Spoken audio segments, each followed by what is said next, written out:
to the Marigold Standard, your weekly audio source of all things Dream Star Fighting Marigold. I'm your host, Rob Goodwin, and I am joined in the flesh, so to speak, sort of, by Mr. Matt Turner. Matt Turner, after the Stardom cast and just seeing your avatar for 2.5 hours, good grief, it's good to see your face, and look how good your hair looks.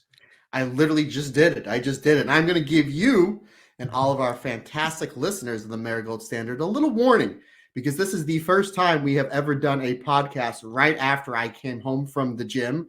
So I am fired up. I am loaded with some creatine, some branched chain amino acids, some CMOS, and then, of course, I had the Matt Turner standard protein shake when I got home, loaded with all sorts of protein and vitamins and mushroom coffee. So I am wound up, ready to rock and roll. And that's your first warning. The second warning is because I have so much liquids going through my body right now. There may be 1 or 2 bathroom breaks during this podcast, because this will not be a short one, my friend. We have 4 shows, 3 different segments at a gaze at Julie, a little bit of news. But, man, I'm ready to rock and roll, because we're not pressed up against the clock, so to speak, because this is we're literally doing this Saturday a.m. my time. So super jazzed, super pumped. And I know you were on a little bit. The reason why we're dropping this a little bit later on a Saturday is because you were away for a few days, seeing a band that, from what you're telling me, was not your cup of tea, my friend. So what better, instead of just texting about it or talking about, what better way to air our grievances than right here on the Marigold Standard? What happened at this said band? This wasn't a Slayer-esque band, I'm assuming. This wasn't a metal band, I guess. To say that there were not any circle pits at this gig will be an understatement, Matt Turner. My girlfriend texted me, basically, her friend is pregnant, who she would usually go to a gig like this with. So, reasonable that she doesn't go. And she was like, do you want to go and see Interpol? Now, Matt, I know 2 Interpol songs. In fact, I know 3, but they didn't play one of them, and I was fuming. But yes, I was like, yeah, all right, I'll come and see Interpol with you. Now, for anyone who knows me, know that I am a punk rock kid who loves metal. Interpol are none of those things. So we went out in Wolverhampton, which is a lovely city, by the way. Never been out in Wolverhampton. Very nice city. Very nice football stadium. So if you're a Wolverhampton Wanderers fan, cheers to you. But yeah, we went out for a meal. It was very nice. Went to the venue. It was very nice. The support band came on. And Matt, someone came out with a saxophone. And I was like, I am not going to like this, am I? It was a 30-minute onslaught of the senses. It was just, there was so much happening. There was a saxophone, there was samples, there was 2 guitars, there was 2 bloody singers, there was a bassist, there was drums, there was some sort of weird ambiance going throughout the entire set. Now, Matt Turner, what was the last support band you saw that had legitimate music interludes between their songs? That I don't know, but I will tell you the last support band I saw was Mudvayne. So that gives you an idea for Megadeth. Mudvayne, these were not. Can't remember who they were. They were a band from Australia anyway. And I don't know whether it was just a muddy mix or if it was just there was too much going on. Every song sounded the same. And at one point, Kirsty told me in the car, she looked at me and I was just like this. Arms folded. Like Susie Suzuki when Tam makes her entrance. Exactly. I was driving back, so I couldn't even get slammed. So I'd had my 1 beer for the show. I was like, I have vastly underestimated what this is going to do to me. So anyway, they went off, thank God. I believe their last words were, thank you. We're going to go back to Australia now. And my first thought was good bloody riddance. Honestly, it was so laid back. Like at one point, I kid you not, there was 2 people reading in the crowd. That is the kind of gig it was. Were they reading any of your books? Stardom, Chasing they Dream, were not. or Living Dream? They were not. How funny would it have been? Can you imagine? Oh, imagine. You know that Sherry won the 2021 5-star Grand Prix, defeating Momo Watanabe, and Rob Goodwin gave it 5 stars. Like He did. I did. That is me. That is him. So anyway, there was a gap then, obviously, as they set up for Interpol, and it was the 20th anniversary of one of their albums, Antics. Now, Matt, I know 2 songs off Antics. They played one of them second, which was the big one I knew, which meant that for the entirety of the 2-hour set, then I was stood in silence waiting for the next song that I knew. The next song I knew was called The Rover, which they played on every single date of the tour, apart from this one. What a rib. What a rib. Was genuinely, they went off, and I was like, you haven't played The Rover. And Kirsty looked at me and she went, don't worry, they're coming back out doing an encore and they will do The Rover. They came out, did an encore. The encore sounded exactly like every other song we'd heard that night. And I was like, none of these are The Rover, Kirsty. And then they went off and the house lights came up and I left a very, very, very annoyed little boy. I think it was because I don't particularly find, like, they were very good. Like, sound-wise, Interpol were very, very good. Sounded exactly like the CD. They didn't move. There was nothing going on, like, visually at all. And I was very bored. If I compare that to Sum 41, who I saw on Monday, who were, like, bouncing around, there was fire, there was streamers, circle pits. Yeah. Even Kirsty looked at me and said, yeah, I was ready to go after they'd finished Antics. There was 12 songs after the Antics album. Matt, where was Kirsty telling me she was ready to go? I was like, we could have been home by 10 o'clock. What do you mean you were ready to go? Not very impressed. Not very impressed. However, the drive to Wolverhampton, not bad at all. So if you're going to see a band from Stoke to Wolverhampton, it's not a bad drive. But yes, 2 very, very ambient bands. And again, the moment that a saxophone came out, I was like, oh, I am not in the mood for this. Every single song from the support band sounded like an 80s cop drama. It was like, oh my God, every single one. Yeah, I obviously I know punk is your number one go-to, where mine would be metal. You know, obviously Ozzy, Sabbath, Slayer, Metallica. That's my jam. And yeah, there's only one saxophone player that I enjoy, and that's Lisa Simpson. She's the fictional saxophone player.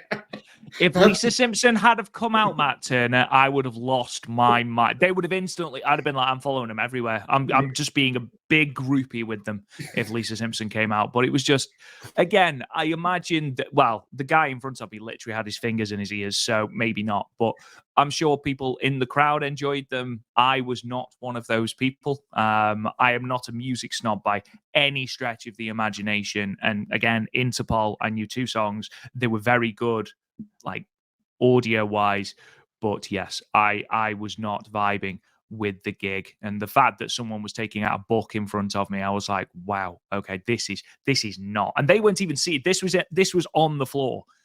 But yes, anyway, that was my trip to Wolverhampton. It was lovely, don't get me wrong.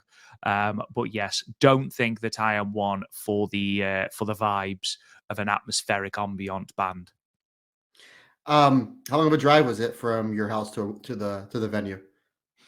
Just over an hour in rush hour, not so bad. it's not bad at all. No, that's better than the drive you had with your brother. But at least you enjoyed the show. It was almost like the music gods were making you work for it. They're like, we're making you work for it, so we're going to give you a better band. This is an easier drive, so we're going to give you a show that you're not going to enjoy. I guess that's the kind of the yin and yang how it works. But the main thing is that you got home safe. And it seems like that you did this for Kirsty. And I always say the things we do for love, my friend, the things that we do absolutely, for love. Because we know that our significant others put up with a lot more than we do. We are lucky men, lucky men. So, well, that sounds like you had a very interesting few days, my man. So, all right. Yeah. Yeah, it's been one of them. Now, however, that's obviously not the main course of today's podcast. Marigold isn't even the main course of this podcast. Matt Turner, I believe it is the famous annual church dance tonight. And it is. I believe that you officially have a date, which is congratulations, the first thing. And secondly, I believe that you are expecting to be treated like the goddamn princess you are. And do you know what? Rightly so. Yeah, they usually do one. Again, my wife is heavily, heavily involved in the church to the point that if she were to stop doing everything for this church would probably cease to exist in like 6 to 8 months because everything that she does is just, I mean, my wife is a perfectionist, especially when it comes to something and people that she cares about and loves. And my wife is, she's just fantastic. And again, I still have no idea 15 years what she's doing with me, but another story for another day. But yeah, there's usually like one every season, like maybe 3 or 4 a year, like once a quarter. So this is the fall dance, and me and Amber will be the two youngest people there by a significant amount. Most people in there are in their 60s, 70s, and 80s, and they're all couples. They're all people that have been married, 40, 50, even 60 years, and it's really like heartwarming to see because, to be honest, at this dance we made dance one, and I can't dance at all, not even slow dance, because, and the reason why I'm saying is we may get one dance in is because my wife is running around basically making sure everything's running smooth, and it's BYOB, and I'll just be sitting there having 1 or 2 beers and getting caught up on college football while she's running around. But it's nice to see these couples again that are in their 60s, 70s, and 80s that are doing the line dancing and the slow dancing and everything else. It's heartwarming because that's where I expect me and her to be when we're in our 70s and 80s, not dancing, not at dances, but doing something else. Because you have to remember, when these couples first started dating in the 50s, 60s, and 70s, there wasn't a movie theater, there wasn't Netflix, there wasn't there wasn't Wrestle Universe, there was none of that. So like the big night Dark out, times. yeah, Star Times indeed, the big night out. The MCU wasn't a thing, the big thing to do was to be going to these, these places and going to dances. So that's what they know. So it's really, really cool to see. And it's really cool, when I walk into the place, and it's only about 2 miles from our house, that how she has everything decorated. Again, my wife is an absolute perfectionist. And again, you've been in my home before. That's all her. Literally, even what you see behind you, this podcast room, this was all her. She's like, give me the stuff you want hanged up, and I'll do it. And that's just all her. She really should be like an interior decorator. But that's all good stuff to see. But yes, I do tell her, like, if you want me to go, I need to be asked a certain way. So Halloween was just a few days ago, and she gave me a giant bag of Reese's peanut butter cup, the pumpkins. I saw these on social media. Yes, I saw these. Which means I had to do extra cardio, which means I think I did 7.5 miles of cardio in the past 24 hours because I think half that bag is gone. So that was her way of asking me. I always said, if we were dating in high school, obviously I would do something romantic to ask you to these formal dances, because that's what I am, is a romantic. So I expect this to be 180. So that's how she asked me. And I think the one time she gave me a few oranges and said, "Orange, you glad that I asked you to like the sweetheart dance," or something like that. So and again, I just came home from the gym just about 45 minutes ago, and as soon as I opened up the door, the smell of cinnamon and pumpkin and all the desserts that she's making for said dance all just hit me in the face. I was like, oh, it smells so good in here. So yeah, the big dance is tonight, and again, it's basically just me watching her just kind of run around and get everything done and making sure everybody's taken care of and just making sure everybody's having a good time. But again, it's really cool seeing these older couples just, again, married 40, 50, somewhere close to 60 years, just out and about, having a good time. So it's really heartwarming, and it gives us something to, look forward to as into our twilight years. But I always say it's not about the journey, it's the destination. So I mean, to be perfectly honest, when you are 70/80, I'm hoping you're still doing the Stardom cast and the Marigold Standard. But hell that's yeah. that's just. Can you imagine if we're still doing this when we're 80? Why not? It might not be Stardom. It'll probably be some sort of weird like form of like alien wrestling or something. So imagine intergalactic. Yeah, they probably still call it Stardom because that would work. Oh my God, it would. The WWE would still be a thing because that's never going away. Absolutely. Never, ever, ever. The things they've survived, that's not going away. Yeah. But, ladies and gentlemen, enough talk about dancers, enough talk about ambient bands with saxophones. Let's get into the news. Not a lot to talk about today.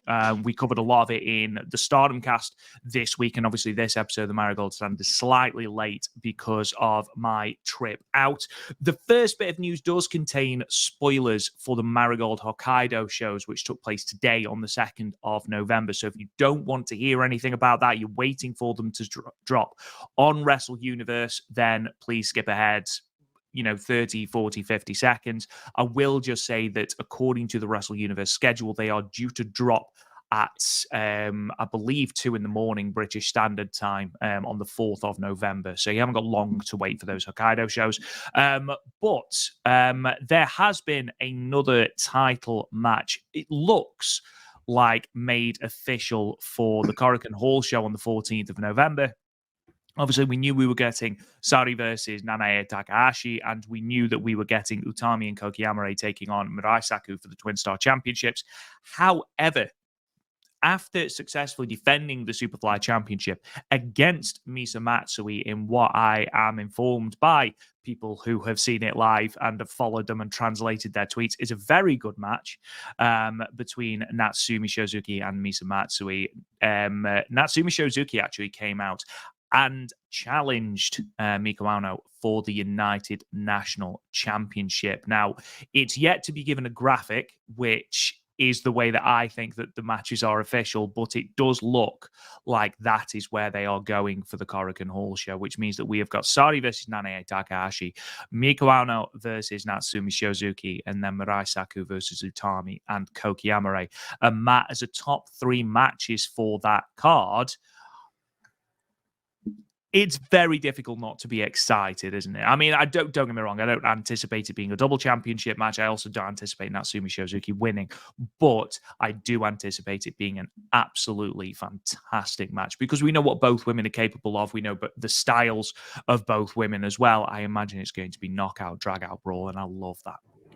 Yeah, again, this is 2 Korakuen Hall shows in a row that we're getting 3 big title matches. Well, the one that we're going to review actually had 4. So now we're going with another red belt match with Sari and Nanae on top, another tag team championship match with Utami team with Koki Amare to take on Mai Sakurai and Mirai. And now we're getting this match that I was like, I didn't see this one coming. And I'm all for it because Natsumi Shozuki and Miko Ano are absolutely fantastic. And again, probably our 2 favorite wrestlers from this company that we've never seen before going into the start of Marigold are the start of Marigold some 6 months ago. And the fact that they're going to be in probably a big main event style match, probably the co-main event, because I think I'm sorry, and Nanae is going to go on last, and rightfully so. But this one could steal the show. And as great as that Sari versus Nanae Takahashi match from the Dream Star was, and we know it's going to be a great hard-hitting match that we're getting coming up in just a few weeks' time, there's a possibility that Miko Ano and Natsumi Shozuki may say, hey, like, we got a chance here to really show the world what we're all about. And they can really knock it out of the park because they're going to have a different match. You know, Sari and Nanae is going to be a slower paced match because it's a championship match and it's just the styles they work, where it's going to be bomb after bomb after bomb, where this one's going to be more of the high paced, high fast style offense that you get from both wrestlers. So again, it looks like this is the way that it's going to go. I am all for this.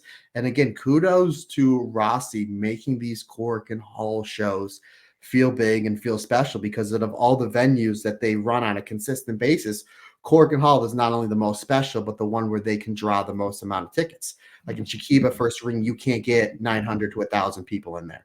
I mean, the capacity is only a few hundred. You know, KBS Hall, I think the capacity is 500-600. So again, you're using Korakuen Hall, considering it seems like they're running once every 3 weeks, you know, give or take on the schedule. You're running that venue every 3 to 4 weeks. So why not do all your big matches there? Thus, you're going to draw the most amount of money and the most amount of eyes. So again, I really am enjoying Rossi's booking here on how we're getting to these matches in Korakuen Hall, and the fact that Korakuen Hall, every single Marigold show is getting something special. So, and I like how Rossi and everybody else that's booking and putting everything together, they're making it feel special. And again, for us, for the English-speaking fans, we get English commentary every show with Sonny and Stu. I believe they've been English. I don't think there's been one Korakuen Hall show that we haven't gotten English commentary. I think they've been on, and I'm assuming this one, considering the fact there's 3 championship matches, that we're getting English commentary. So that just helps us out too, you know, when it comes to the subscription of Wrestle Universe, which is a great service as well. Yeah, absolutely. When you consider the power that you get in that app, considering you get Nowhere, you get DDT, you get Sendai Girls, who are on an absolute tear at the moment, and we've talked about that on the Stardom cast. You get Michinoku Pro, you've got all sorts on there. I believe Deadlock are having some shows aired through Wrestle Universe, which is very, very exciting. So, yeah, great app. I imagine that show, again, is going to be very, very good. I imagine as well that when you consider the talent that is in those 3 matches, they are going to get a lot of time because there's going to be no other championship matches because the Superfly Championship is obviously tied up in that United National Championship match. But you're going to have prelude tags, but arguably each one of these 3 title matches is going to get 15 minutes plus, and rightly so. And if you give the wrestlers that are in this match that amount of time, that amount of sort of license to go forth and conquer, then they are going to put on some fantastic matches. I am so stoked for that Sari versus Nanae Takahashi match. I mean, if it's anything like that Dreamstar Grand Prix match, which Wrestle Universe have uploaded for free to their YouTube channel. So if you haven't seen it already, go and check it out. It is absolutely sensational. Match of the tournament. Closely followed by Miko Ano and Nanae Takahashi. Nanae Takahashi had an absolutely blistering tournament, and I don't think it's been talked about enough by us anyway. Moving on then to a little bit of Stardom news. We've had the full delivery format, or the delivery schedule at least, for Stardom World for the ongoing Goddesses of Stardom Tag League. They did have a show on the 31st of October, Halloween. That is video on demand, but that is already up on Stardom World. A lot of live shows this month from Stardom. So just quickly whizzing through: November 2nd, November 3rd, November 4th, November 9th, November 10th, and November 11th are all live on Stardom World. That November 11th show is a Korakuen Nighter show as well. November 2nd, which is today, is obviously the Fukuoka return of Hazuki, Koguma, and Maika. So that was also live on Stardom World. New Blood West 2, that is going to be on YouTube. It's been confirmed on November 16th. Obviously, November 17th, big event, New Japan and Stardom Historic Crossover 2. That is going to be live on pay-per-view. We've then got 4 consecutive Goddess of Stardom VODs, or video released at a later date. November the 20th, November the 21st, November the 23rd, and November the 24th are all video on demand. 2 shows from Tohaku, 1 show from Sendai, and 1 show from Koriyama. And then November 30th, which is the homecoming show of Hanan, Rina, and Hina in Toshigi, that is also going to be live on Stardom World November the 30th. The fact that we are now getting so many live shows, the fact that we had the entirety of the 5-star stream live, the vast majority of the Goddesses of Stardom tournament aired live. I don't know about you, Matt, but it makes it so much easier to follow the tournaments, especially with, the 5-star sort of, it's the big Stardom tournament. Of course, you're going to have people who are going to make the extra effort to make sure that they are, up to date and things like that. But with the Goddess of Stardom tournament, which we've sort of seen as a distant third in the Stardom calendar behind the Cinderella and the 5-star, with all of it being video on demand, it can be hard to keep on top of it, to know when shows drop, to know what you should have seen before you watch the next show. That is something that I am really, really, really appreciative of lately in Stardom, is the fact that we are getting so many shows live on Stardom World, and a lot of live shows through November, with only 4 not live, which I think is very, very impressive. Yeah, again, as of this recording, there was a show that just finished a few hours ago. So literally, as soon as we're done here, the Stardom Cast Marigold Standard train does not stop. I'll be watching that show, and I believe streamers were allowed at said show, so I always get excited for that. But yeah, you're absolutely right, partner. It does make, especially tournament, when you have a tournament, it makes it a lot easier to follow along, because you're like, wait, if one show happens on a Monday and it's not live, and then you're watching the show that's live on a Tuesday, and say FWC wrestled the day before, it's like, wait a minute, how many points are they on? Wait, I'm not sure. I don't understand. The one thing that I like that Stardom World did in the past that they didn't do for this year's 5-star, it doesn't look like they're doing for the Goddess tournament, is before each and every match, they would flash on the screen what the scores were. Like basically how many points everybody had. But considering the fact that majority of this is live, it might be a little bit more difficult to get up. But I think it would be something that would be beneficial if there's something where they can kind of shoehorn that in either before every match or before every other match, because then this way when I'm writing my notes, I don't have to constantly keep flipping back. Not that it's that much of a hassle, but they've always done that in the past when they were on VOD, and made it easier for me to and all the listeners and all the watchers of Stardom World to be able to keep up to see where the points were. But no, I mean, obviously it's a great thing. We have a lot of live shows, and it just seems like obviously this show that we're doing, 4 shows we're reviewing from Marigold. I think when we record on Wednesday, I think there's going to be 4 shows for us to do for Stardom. So again, we know a lot of our listeners enjoy the longer shows. So these ones are for you guys. Mwah, these ones are for you. Merry Christmas. 2 months early. Absolutely. But yeah, you know, I know that during the 5-star, obviously there was a break between the YouTube live match and the actual start of the show proper, if you will. And during that time, they were flashing through the graphics and flashing through the tables of points. So I don't know if they're doing that this time with the Goddess of Stardom Tag League. I haven't seen the show from the 31st, or indeed the show from this morning either. But if they're doing that, I think that's more than enough. And obviously there's a lot of work done through social media where they are sort of putting forth the tables and the points and things like that. So I can completely see your point completely. But, you know, in lieu of getting live wrestling, I'm willing to make that sacrifice. Moving on to the final bit of news. And the final bit of news is to do with me and Matt, actually. It's just that the website, stardomcast.com, is going to be undergoing a little bit of a rebrand. So just to get the sort of big thing out of the way, Stardomcast, Marigold Standard staying the same, the podcasts staying the same, the Patreon staying the same. Doesn't affect any of that. The only thing... hosts are staying the same. Me and Rob, still me, Rob. Sorry. Absolutely. We might come under different names, but we're the same people. No, we're joking. But we realize we've just dropped our interview with Natsumi Shozuki, which thank you to Marigold for that. And obviously thank you to Natsumi Shozuki as well for doing that interview. But we realized that it was quite difficult to promote an interview with a Marigold wrestler under a website that was solely branded as Stardom.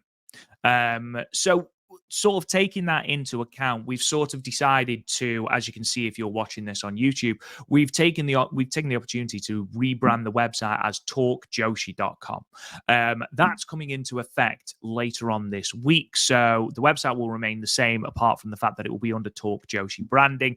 The Stardomcast, the Marigold Standard, both of those will remain the same. The podcast branding will stay the same. The Twitter pages will stay the same. The only thing that changes is that our show reports, our interviews and things like that will be under a Talk Joshi website. That's the only difference.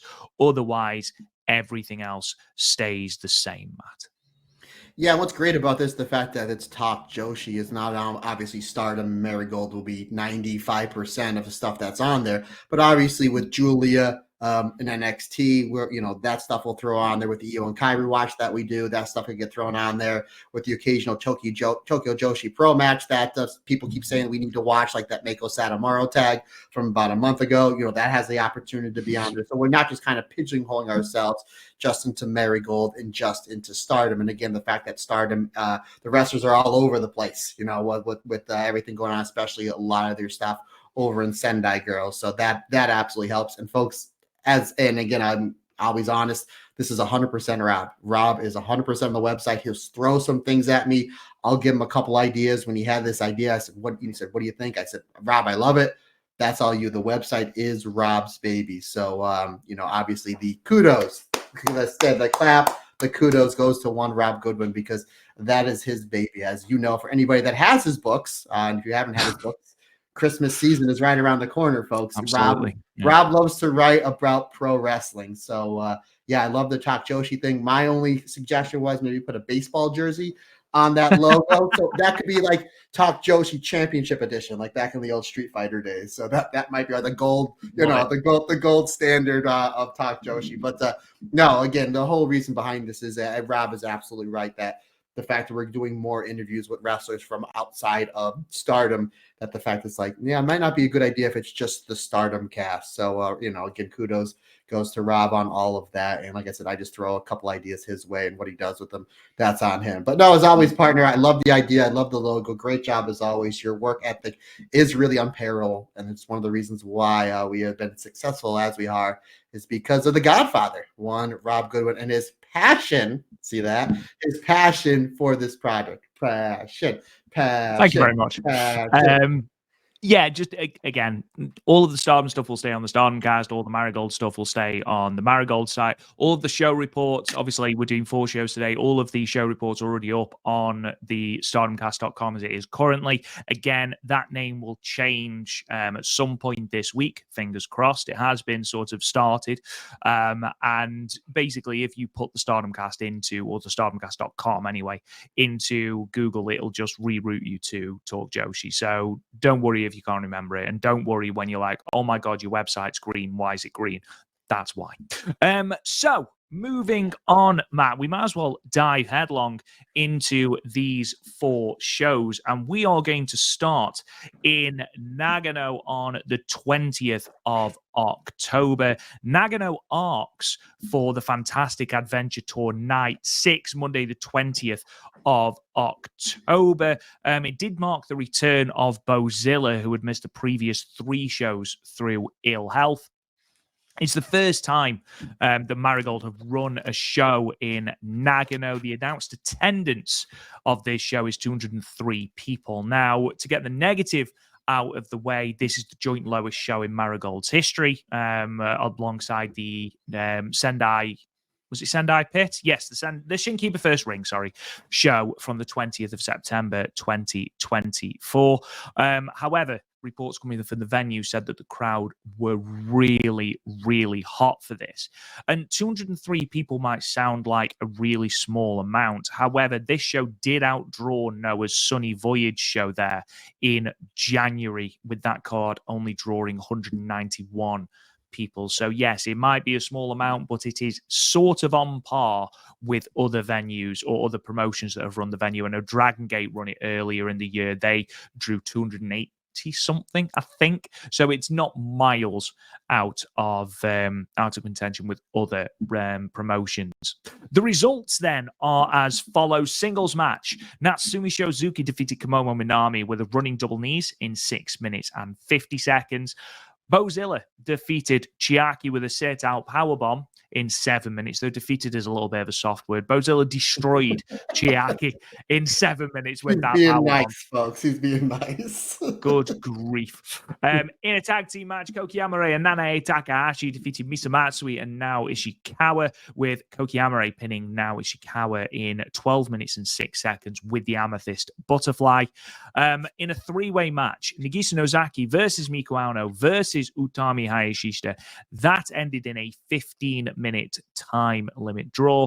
And then in your main event, a 6-woman tag team match, Mai Sakurai, Mirai, and Myla Grace defeated Kazuna Tanaka, Victoria Yuzuki, and Rhea Sato, with Mai Sakurai submitting Rhea Sato with the STF in the middle of the ring. 15 minutes and 48 seconds. Matt Turner, let's go through it match by match. Natsumi Shozuki and Komomo Minami. I just want to give a shout out to Komomo Minami, because I am going to be praising her a lot during this podcast, but I feel like her development is accelerating at the moment. She really is beginning to find her feet in Marigold, which is really, really, really exciting. No doubt buoyed by the fact that she now has that first singles victory, which rather upsettingly is one more singles victory than Nao Ishikawa has in Marigold, but we'll be talking about that in a moment. And she showed a lot of resilience here in the face of a very, very angry Natsumi Shozuki.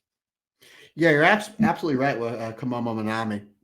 We talk a lot about like super rookies over the last year and a half of us being able to podcast about Marigold and Stardom, with Victoria Yuzuki, with Hanako, Rana Yagami. Komomo Minami's like right there as well. It's just like her development is somebody that's like, oh, she's getting there a lot faster than most wrestlers would. It just really seems like what they're doing in the Joshi dojo is training these wrestlers, that they're able to come up a lot faster. than normally. Again, you look at what Utami did. Her first year in 2018 was just absolutely absurd. And we may never see anything like that again, but we are seeing some of these wrestlers that we're able to watch and podcast about that like have a little bit of touch of like Utami 2018. And Kimono Manami is just one of them. And I think a lot of that development has to do with the fact they're in the ring with great wrestlers, live without a net, being able to wrestle great wrestlers week in, week out. And the fact this is a singles match against Natsume Shozuki, we see Kimono Manami quite a bit in like the opening matches. But she's wrestling again like a Myla Grace, someone that's only wrestling a few years. She's wrestling, some other wrestlers that have only been wrestling about a year or so. Again, this is smart wrestling somebody that is one of the best wrestlers in Joshi and Natsume Shozuki, and the fact that they're going 7 minutes. And this was just a terrific match because Natsume gets Kimomo where she needs to be in this match to make her offense look as good as it does. And she does a great job putting over the young rookie in certain spots in this match. Ultimately, though, it's the running meteor that does this match, that does Kimomo in. Again, I am all for on these shows where you have the younger wrestlers wrestling or teaming up with the veterans, with the Utami, with the Mirai, with the Nanae Takahashi, because that's how you're going to, it's one thing to learn in the dojo, or it's one thing like backstage to pick somebody's brain, and that's all great. But the best way to learn is actually in the ring, getting reps with the best wrestlers in this company and the best wrestlers in Joshi. And I think that's why we've seen the Ran Yugamis, the Victoria Yuzukis, the Hanakos, and now the Kimomo Manamis being able to say, wow, 5-6 months ago, this person's a completely different wrestler. And we've been saying with Myla Grace, and we're going to mention Myla Grace again, is because she's rubbing shoulders with the best wrestlers in Joshi, on a weekly basis. So yeah, excellent match. I had 3.5 stars. And again, I say it all the time, I'm all about these shows starting out with a hot match to get the crowd going. You made mention 2 minutes ago, partner, that the 203 people in here, it was one of their lower attendance. Regardless, the crowd was into everything, and I think it all started with match number 1. This really sets the pace. And again, if I'm going to put a positive spin on it, the best form of advertisement is word of mouth. So I'm assuming that pretty much every single one of these 203 people that were in this venue all told their friends, all the next day at work, or when they went home, like, this was a great show. You need to see it. You need to see it. What Marigold is doing is fantastic. So again, this was a great show. Again, the crowd was into everything. So I'm assuming that when they go back to this venue, that their attendance is going to be up somewhere closer to the 300s, because again, the best form of advertisement is word of mouth. And I have a feeling that like somebody was sitting front row at the show, they'll probably bring along a friend, and so on and so forth. And again, it all starts with match number 1. And these two absolutely hit it out of the park. Again, 3.5 stars. And you're absolutely right, partner. I'm loving seeing the development of Kimomo Manami. I love the fact that Natsume Shozuki is one of the wrestlers that they're entrusting to lead the new generation of Joshi over here in Marigold, and she did a great job, which just goes to show just how terrific that she is. Yeah, absolutely. Couldn't agree more. And I don't know if you noticed, but there was quite a few people in the front row of the Nagano show wearing baseball jerseys. So just putting that out there, The World Series just did finish, and congratulations to the Los Angeles Dodgers. So well done. Winning the World Series. So no idea. Not a baseball fan, I'll be perfectly honest. Moving on then. I think it's fair to say, Matt, that Bozilla has been a big miss for the company, both figuratively and physically. But her general aura has been missed over those 3 shows. And to see her back here was a huge thing, wasn't it? You said a big miss. I was like, well, what's he talking about? Now I'm glad that you clarified. I said, wait, Bozilla was great. What are you talking about? But she was missed when she was gone. I was like, wait a minute. Is he ripping me? No, you're absolutely right. In that picture, she looked like she got her tan game on. Again, maybe when Julia was on her way out, she spent 2 minutes with each wrestler. Be like, how do I improve? And Julia's like, my tan game is yours now, Bozilla. She looked really tan in that picture. But no, what's great about Bozilla, again, is she does a great job in these kind of quote unquote squash matches. They do a great job building her up towards those main event matches, which we'll get into when we talk about the Korakuen show with her match with Sari, because they make her look like an absolute killer. And then she had a little fun in Mask Fiesta, which we'll get into that as well. Because she was just before we get into this, genuinely, unironically, Mask Fiesta might be my show of the year. had so much fun watching that show. Yeah, It was brilliant. From a fun, and that's literally our main event of this show. Is we're going to talk about Mask Fiesta, because from a wrestling standpoint, was it as good as the Korakuen show? No, but it was just a super fun show. And that's that's what you're going to expect. You're not getting Shuri versus Tommy on this show, but you're getting a whole lot of fun. And again, we'll talk about it a little bit. Literally, the point that it took me a while to figure out who the person was in all red and the co-main event, because I was like, oh, it's Mirai because of the hair coming out, but she didn't work like Mirai at all. She worked like a luchador. Anyway, we'll get into that in a minute. Chiaki's, I think she's great here.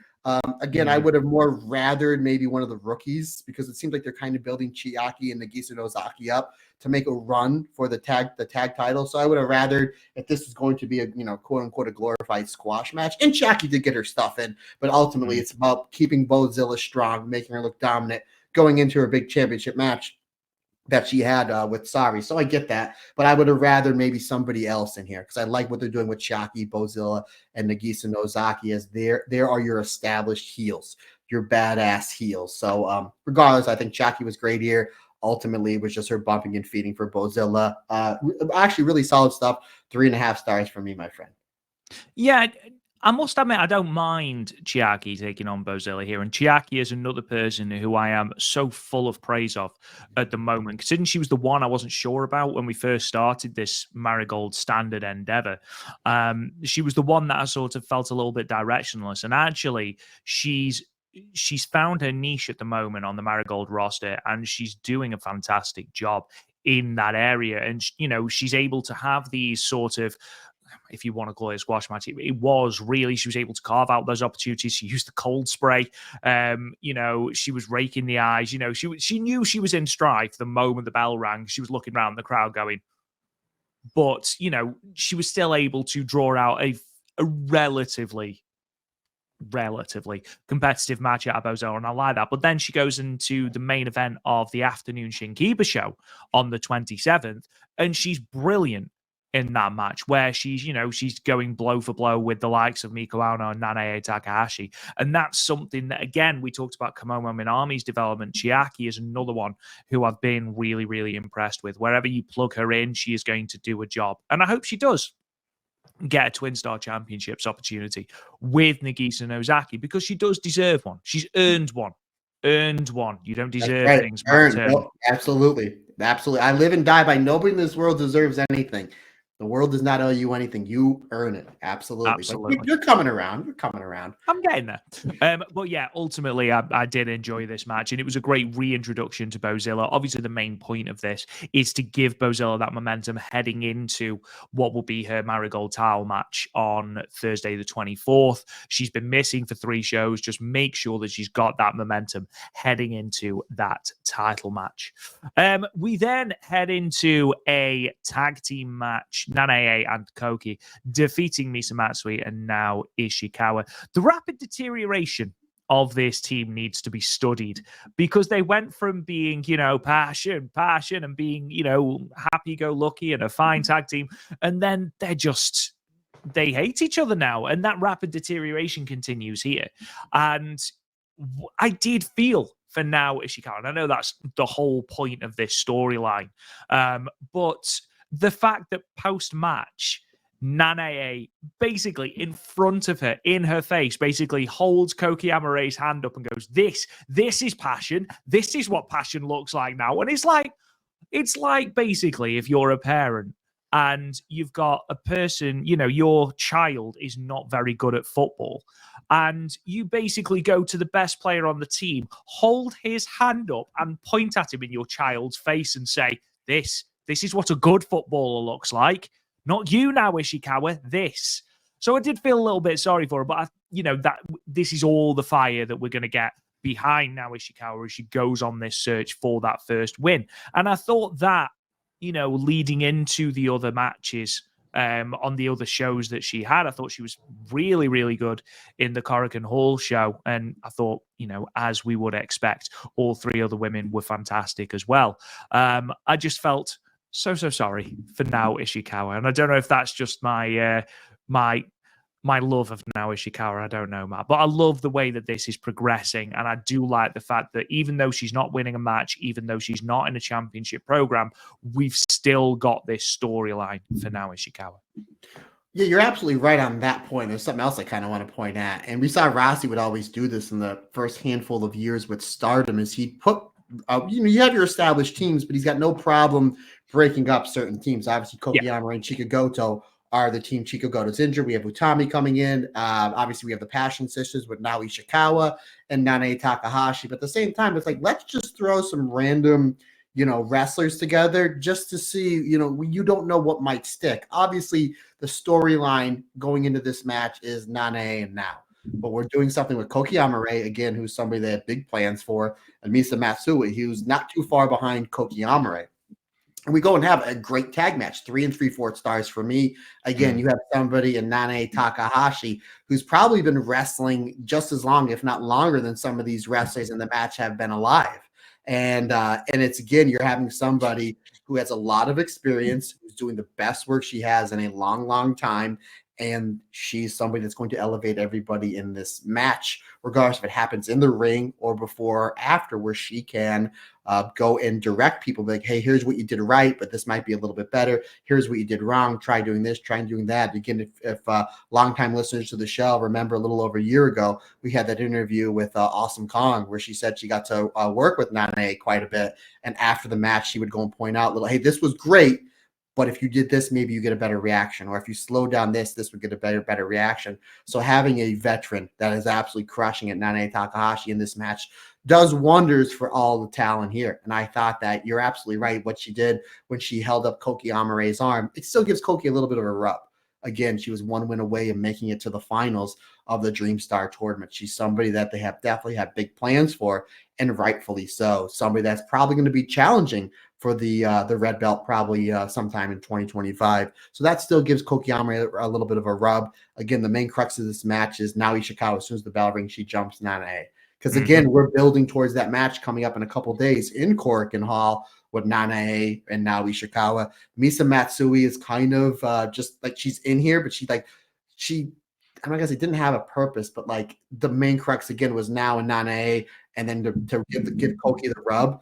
But Misa Matsui was fantastic in this match. She's the only one that didn't have any story, like really kind of going in. But and that's okay, because it wasn't about her. But every second she was in the ring, she definitely took advantage. Again, she's another one on the Miko Ano, the Natsumi Sojuki level of wrestler that I've never seen wrestle before, Marigold, that I'm completely blown away by how great she is. And I cannot wait to watch that match that just happened just earlier today with her and Naoya Ishikawa for the Super Flyweight Championship, because her stuff here was terrific. And again, her stuff with Nanae was great, considering the fact they're two completely different styles, which just goes to show you the brilliance of Nanae making that style pop open in this match. But yeah, ultimately it's all about Nanae and Naoya Ishikawa, and I like how Koki Amare does get the win here on this, what was another really, really great tag match from Marigold. Yeah, excellent stuff. Again, 3 3/4 stars for me, my friend. And as you go to the next match, I warned everybody about 40 minutes ago it's going to happen. This is bathroom break number 1. Like I said, I got a lot of liquids going through me. I gave everybody a warning. You did give everyone a warning. I am fast. Anybody that did attend the Stardom Cast live show in Philadelphia know that my X-Men superpowers, I'm able to go to the bathroom really fast. So here we go, folks. It's that quick that I genuinely do not actually remember him going to the toilet, like, at all. So there we are. Anyway, moving on to the semi-main event, which was the 3-way between Nagisa Nozaki, Miko Aona, and Utami Hayashishita. I was such a huge fan of this match, as I imagine everyone that watched it was. Both these final 2 matches were fantastic. And what I loved about this match is that it was non-stop throughout the entirety of the 15-minute time limit. Nagisa Nozaki has been built so well in Marigold. We've known that she can beat Miko Ano, getting that tag team victory a couple of days ago over Miko Ano to set up this title match. We know that she can beat Utami Hayashishita. She beat her with the Noir Lancer on the opening night of the Dream Star Grand Prix. And she's done a lot of good work in the interim. Look, he's back. Look at that so quickly. I hope you wash your hands. I do. Again, my wife's a germaphobe. Are you kidding me? Of course. Just saying, Matt, this match was great. Thoroughly enjoyed it. The fact that we had literally no pause for thought throughout this. And each woman, I've been full of praise for Nagisa Nozaki and how Marigold have built her. She's able to beat anyone on the roster. We've seen that. But also the fact that each woman was able to sort of have their character come across here. I mean, we literally start with Nagisa Nozaki bailing from the ring, going, "I want none of this. You guys fight." And what I did love is that Mika Ano's only got eyes for Nagisa Nozaki. He's like, "No, I want to fight you." Utami, not bothered at all, straight away gets Mika Ano German suplex. And we seem to have had recently a lot of exchanges between Utami and Mika Ano. And I am desperately hoping that we are going to get a singles program between these two, because every time they lock up with each other, every time they get an extended sequence with each other, it is fantastic. But I do want to talk about Nagisa Nozaki here, because I thought she was tremendous in this. Her Noir Lancer at the moment is one of the most brutal looking moves in Marigold. Between that and Mirai's Lariat, which unfortunately Utami was also on the receiving end of in Shinkiba, the way that they have built that move, again, we saw her Utami lose to it on the opening night of the Dream Star. We know it can defeat anyone. We know that it was able to keep Miko Ano down. But the fact that Nagisa Nozaki sort of played this clever heel in the way that she was able to, that moment where she was able to transition Utami and Miko Ano into position so that when she hit Miko Ano with the STO, Miko Ano had Utami's head under her arm, so she hit Utami with a DDT at the same time. And that sort of cleverness, the way she was able to transition moves into that rear naked choke that we saw her use here and in Korakuen, I thought it was a very, very, very good performance. And also with three ways, and you see this more often in America than you do in Japan, but in high stakes three ways, you will often have two in the ring and one on the outside, sort of taking their time to recover. And then they will sort of swap in and out and in and out. And here they did a lot where it was all three women, like the reversal of the air raid crash into the Destroyer. There was lots of different pieces, lots of different moving parts. And because all three of these women are very, very good in ring, it made for a really, really compelling watch. And I know people are going to be watching and listening to this and going, but it went to a time limit draw. You guys hate time limit draws. I don't hate time limit draws. That's not what we were saying. Don't hate time limit draws at all. This felt like a earned time limit draw. This one felt like it needed to go to a time limit draw. It didn't necessarily need to have a winner. You're still building Nagisa Nozaki, you're still building Miko Ano, and you're still building Utami Hayashishita, who is the Dream Star winner heading into First Dream on the 3rd of January. Overall, thoroughly enjoyed it, from the blistering kick exchanges between Miko Ano and Nagisa Nozaki to, as I mentioned, that great exchange between Miko Ano and Utami, which I desperately hope means we're getting that singles program. I've been a very good boy this year. That's all I want for Christmas. But overall, thought it was a really, really, really good match. Both these last two matches were very, very good. No, Rob's absolutely right, folks. We don't hate time limit draws, especially when they mean something. There's been some shows where it's like 2 or 3 matches are time limit draws, or like there's tours where it's just like 4 out of these 20 matches are time limit draws that kind of don't mean anything, where this one clearly does. Because again, this show is really your last chance to see Marigold before the big show in Korakuen Hall. And again, what are we leading up to? This match is to build Miko Ano versus Nagisa Nozaki up. And it's like, we need to put a third person in there. Oh, let's just put Utami, the ace of this company, in there. You're absolutely. And again, as soon as this match graphic came up, I'm like, this should go to the time limit draw. Not unless there's a certain way to go around it. This match should go to the time limit draw, again, because you want to keep your white belt champion strong. You want to keep your number 1 contender strong going in. And folks, spoiler alert, Utami's not eating any falls leading into that match against Sari. It's just not happening. No reason to, because you're building her up for that big match. Again, it's probably going to be Sari at First Stream on the 3rd of January. So time limit draw was perfect. This match was great. I mentioned all the time, 3-ways are really tough to do because you kind of have that odd person out. 4-ways or 6-ways, or if it's a tag 3-way because you have 6 wrestlers, you have an even number of wrestlers and you can do something with. Where 3-ways are tough to do, but you're absolutely right. This match is to build towards that co-main event in Korakuen Hall, Miko Ano versus Natsumi Shozuki, or versus Nagisa Nozaki, But you're right, Nagisa's the heel here. She bails out, and it's just like, well, we get Utami Miko Ano, and you're right, Utami just launches her with the German, and we've been getting, and I think I mentioned it last week or the week before, we're getting a little bit of teases of Miko Ano and Utami. We got more than tease in this one. We got a pretty big bite or two of what that match could and will look like somewhere in 2025. And I'm guessing the way that it's going, and maybe just wishful thinking, that it's going to be one of Utami's first title defenses is her and Miko Ano, because it's going to be a great match the way that Miko Ano's been built and the way that Utami's been built over these last few months, and how Rossi's going to continue to build these two great wrestlers. It's going to be a phenomenal match when it's ready. When it's ready. Rossi's not one to rush something. He's one to let it build, let it breathe, let it bake in the oven, if you will, as my whole entire house smells like delicious cinnamon. But great match. This was again, 3-ways are tough to do, but when you can pull them off, it's genius. I had this at 4 stars. It was my favorite match of this show. Terrific. Again, Nagisa Nozaki, absolutely. She's been bringing her A game this last month or two when it comes to the striking and the violence. And I cannot wait, and it's only going to happen in a few minutes, folks, to talk about her championship match with Miko Ano in Korakuen Hall, because boy, howdy, you want to talk about stealing the show. But again, this was just a little preview towards it. And what do they give us as a gift? Yeah, we're going to throw Tommy Hayashishita in there. And again, Miko Ano, Nagisa Nozaki was your immediate build. But it's right there on the plate, buddy. We want it. Eventually, we're going to get it. Maybe not for Christmas, my man. It might be a late Christmas present. But I think that we're going to get a big Utami versus Miko Ano singles match probably sometime in the spring of 2025. So, which is right around your birthday time, buddy, right? So there you go. Maybe it's your birthday present. See how I did that?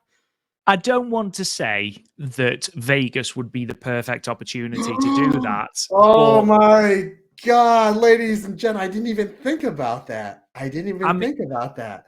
I'm just spitballing here, but Vegas would be the perfect time to do Utami Hayashishita versus Miko Ano.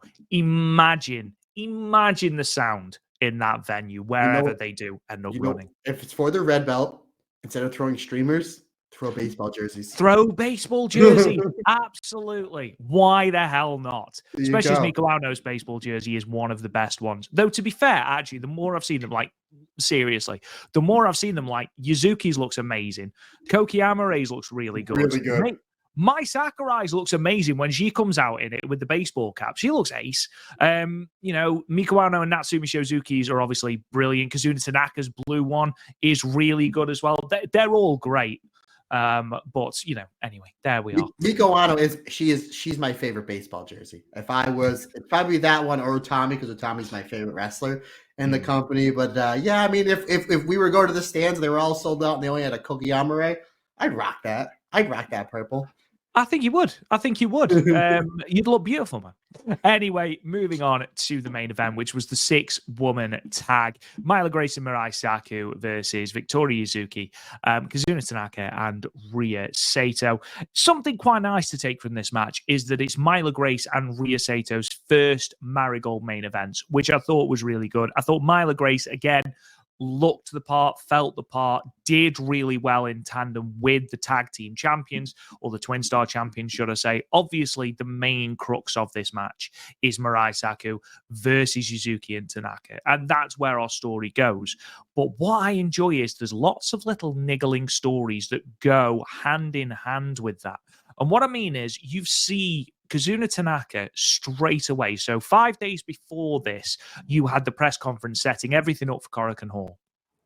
And during the press conference, Mirai and Mai Sakurai sort of signaled out Kazuna Tanaka and basically called her a Nepo baby for all intents and purposes. Basically said, you're only here because of who your mom and dad are, which, everyone with eyes can see that's not the case. But that's the story they're going with. Now, you can see that Kazuna Tanaka has taken that to heart in the way that she approaches the opening of this match. She's not happy, smiley Kazuna Tanaka.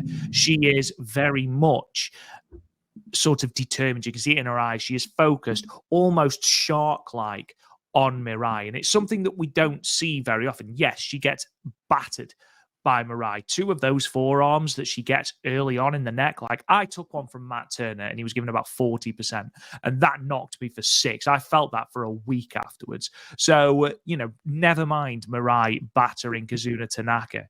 But also then you have got Victoria Yuzuki, on the other hand, who planted those seeds at the press conference that, Mirai Saku are sort of portrayed as these best friends, but they're not as close as people think. They're not always on the same page. And you get to hear, and Mirai is coming out in a singles gear, and Mai Sakurai comes out in her tag team championship gear. And suddenly you're like, oh, maybe they're not on the same page. And then you get the miscommunication later on in the match where Mai Sakurai wipes Mirai out with that leg lariat, a move which I am a big fan of. But they're sort of sowing those seeds. And I think sowing those seeds, I don't want this to sound disrespectful to Yuzuki and Tanaka because they're both phenomenal, but I think everyone thought Mirai and Mai Sakurai were going to win and retain their championships at Korakuen. What you've done here is you have built a storyline where, okay, Tanaka and Yuzuki might not be able to beat them, but Mirai and Mai Sakurai might be able to beat themselves by arguing, not being on the same page, getting in their own heads about maybe we're not on the same page. And I thought that was a really interesting story because the sods are well and truly sown here, and the cracks begin to show, especially in that post-match press conference, where I must admit, I felt really sorry for Myla Grace. She stood there with Mirai Saku, having just won her first main event in Marigold. Those two were arguing. They both storm off. Mirai saying, Mai Sakurai saying, I'm sick of being your mum, because Mirai says, well, my gear was at the tailor, and Mai Sakurai says, you should have known that earlier. They have a spat, they walk off. And Myla Grace just stood there going, hello? We won. which I did like. Yeah, absolutely. But yeah, I do like what they did here they made what could have been arguably a great match, but a predictable result, into a great match with a result that actually, the more you think about it, maybe with the right factors, Tanaka and Yuzuki might sneak a win here. And I must admit, that was very well done.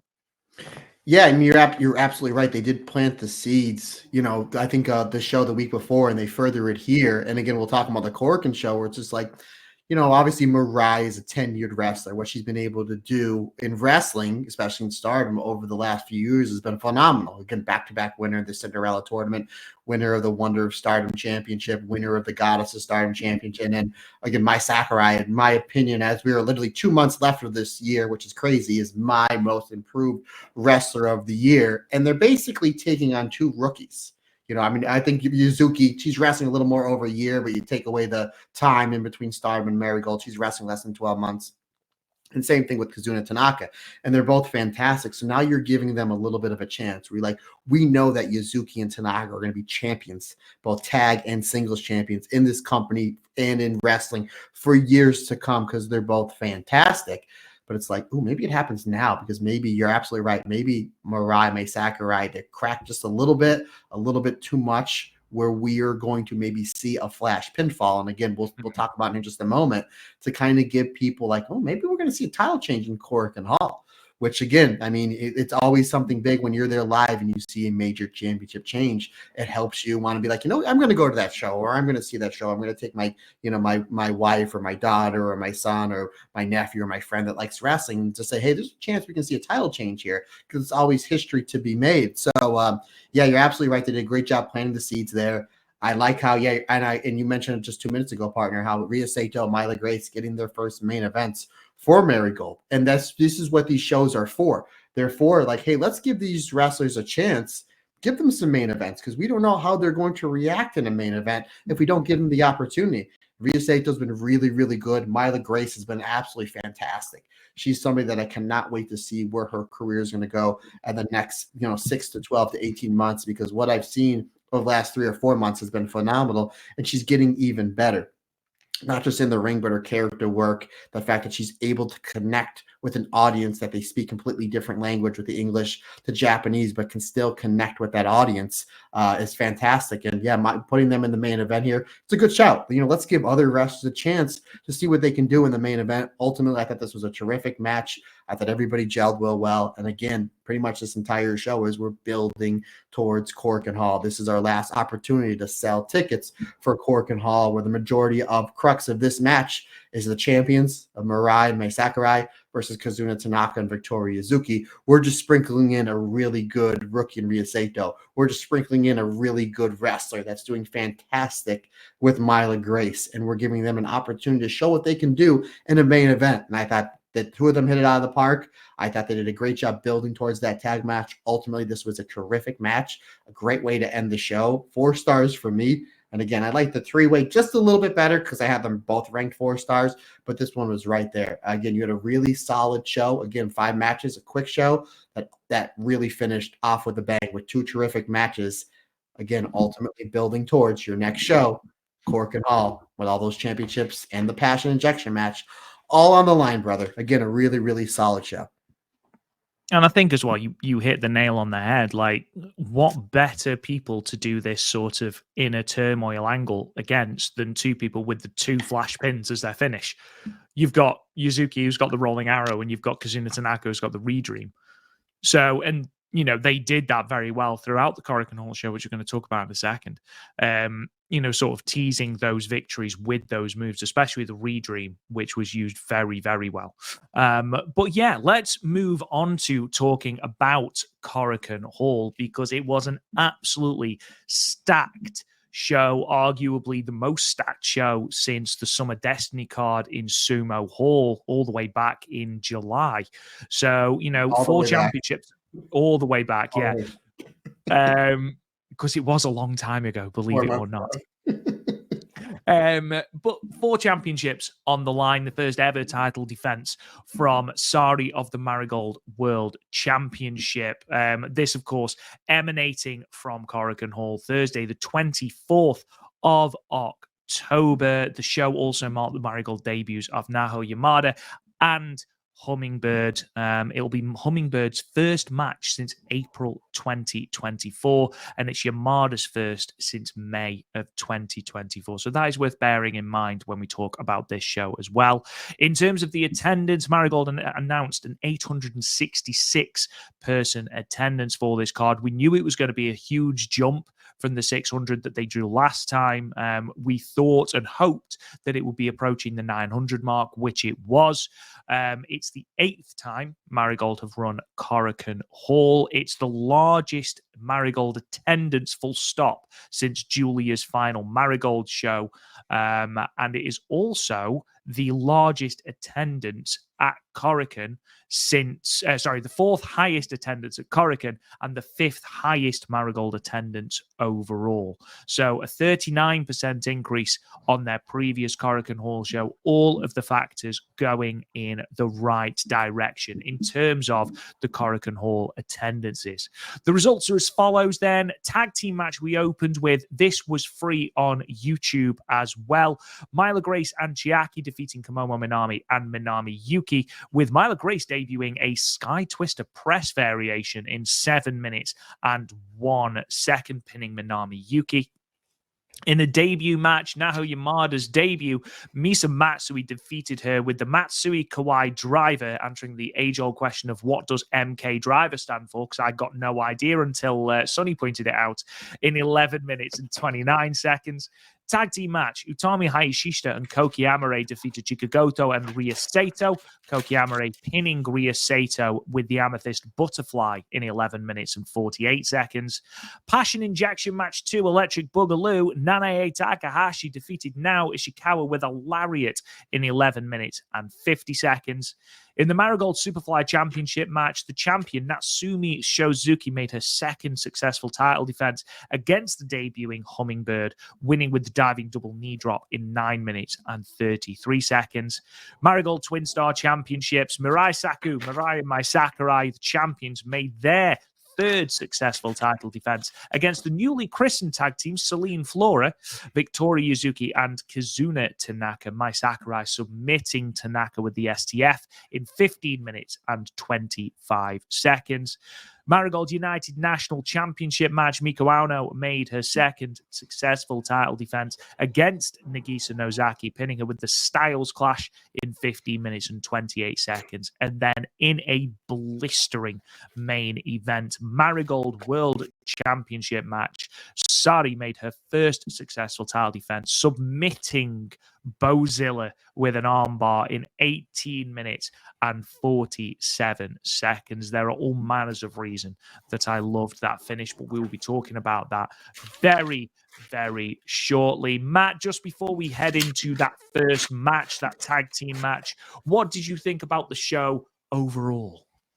I thought this was great. You know, another terrific show from Marigold. Not only that, but Korakuen Hall show.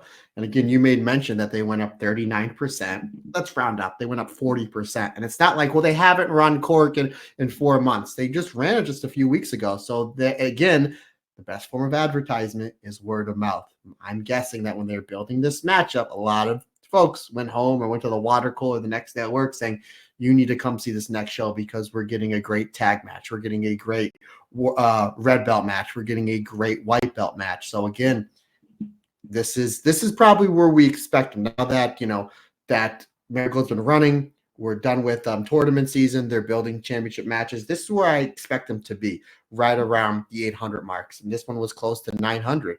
And we have another Korakuen show coming up. The build to this show is very much to the build towards the show we have coming up in a couple months where you're lining up your championship matches. So I thought the show was great. The crowd is always in Korakuen Hall, very into everything from match number. This might be the best pre-show match that they did in Korakuen Hall. Quite possibly, They did a great, and we're going to get into it. You know, they did a great job building this card up. And we've always seen Rossi always put his, you know, if he has a big Korakuen Hall show, he's the tag title match, you have your white belt match, and then you have your red belt match. And that's exactly what this is. You're adding on the English commentary, which, again, kudos again to Sonny and Stu, especially talking about Sari watching those Inoki versus Andre the Giant matches in the 70s, which I have seen, and they're phenomenal, which leads to the finish. By the way, folks. Oh, the parallels. Yes. By the way, folks, Andre the Giant, very much like Hulk Hogan, is a attraction and a character in the 70s, 80s, and 90s. You watch them in Japan,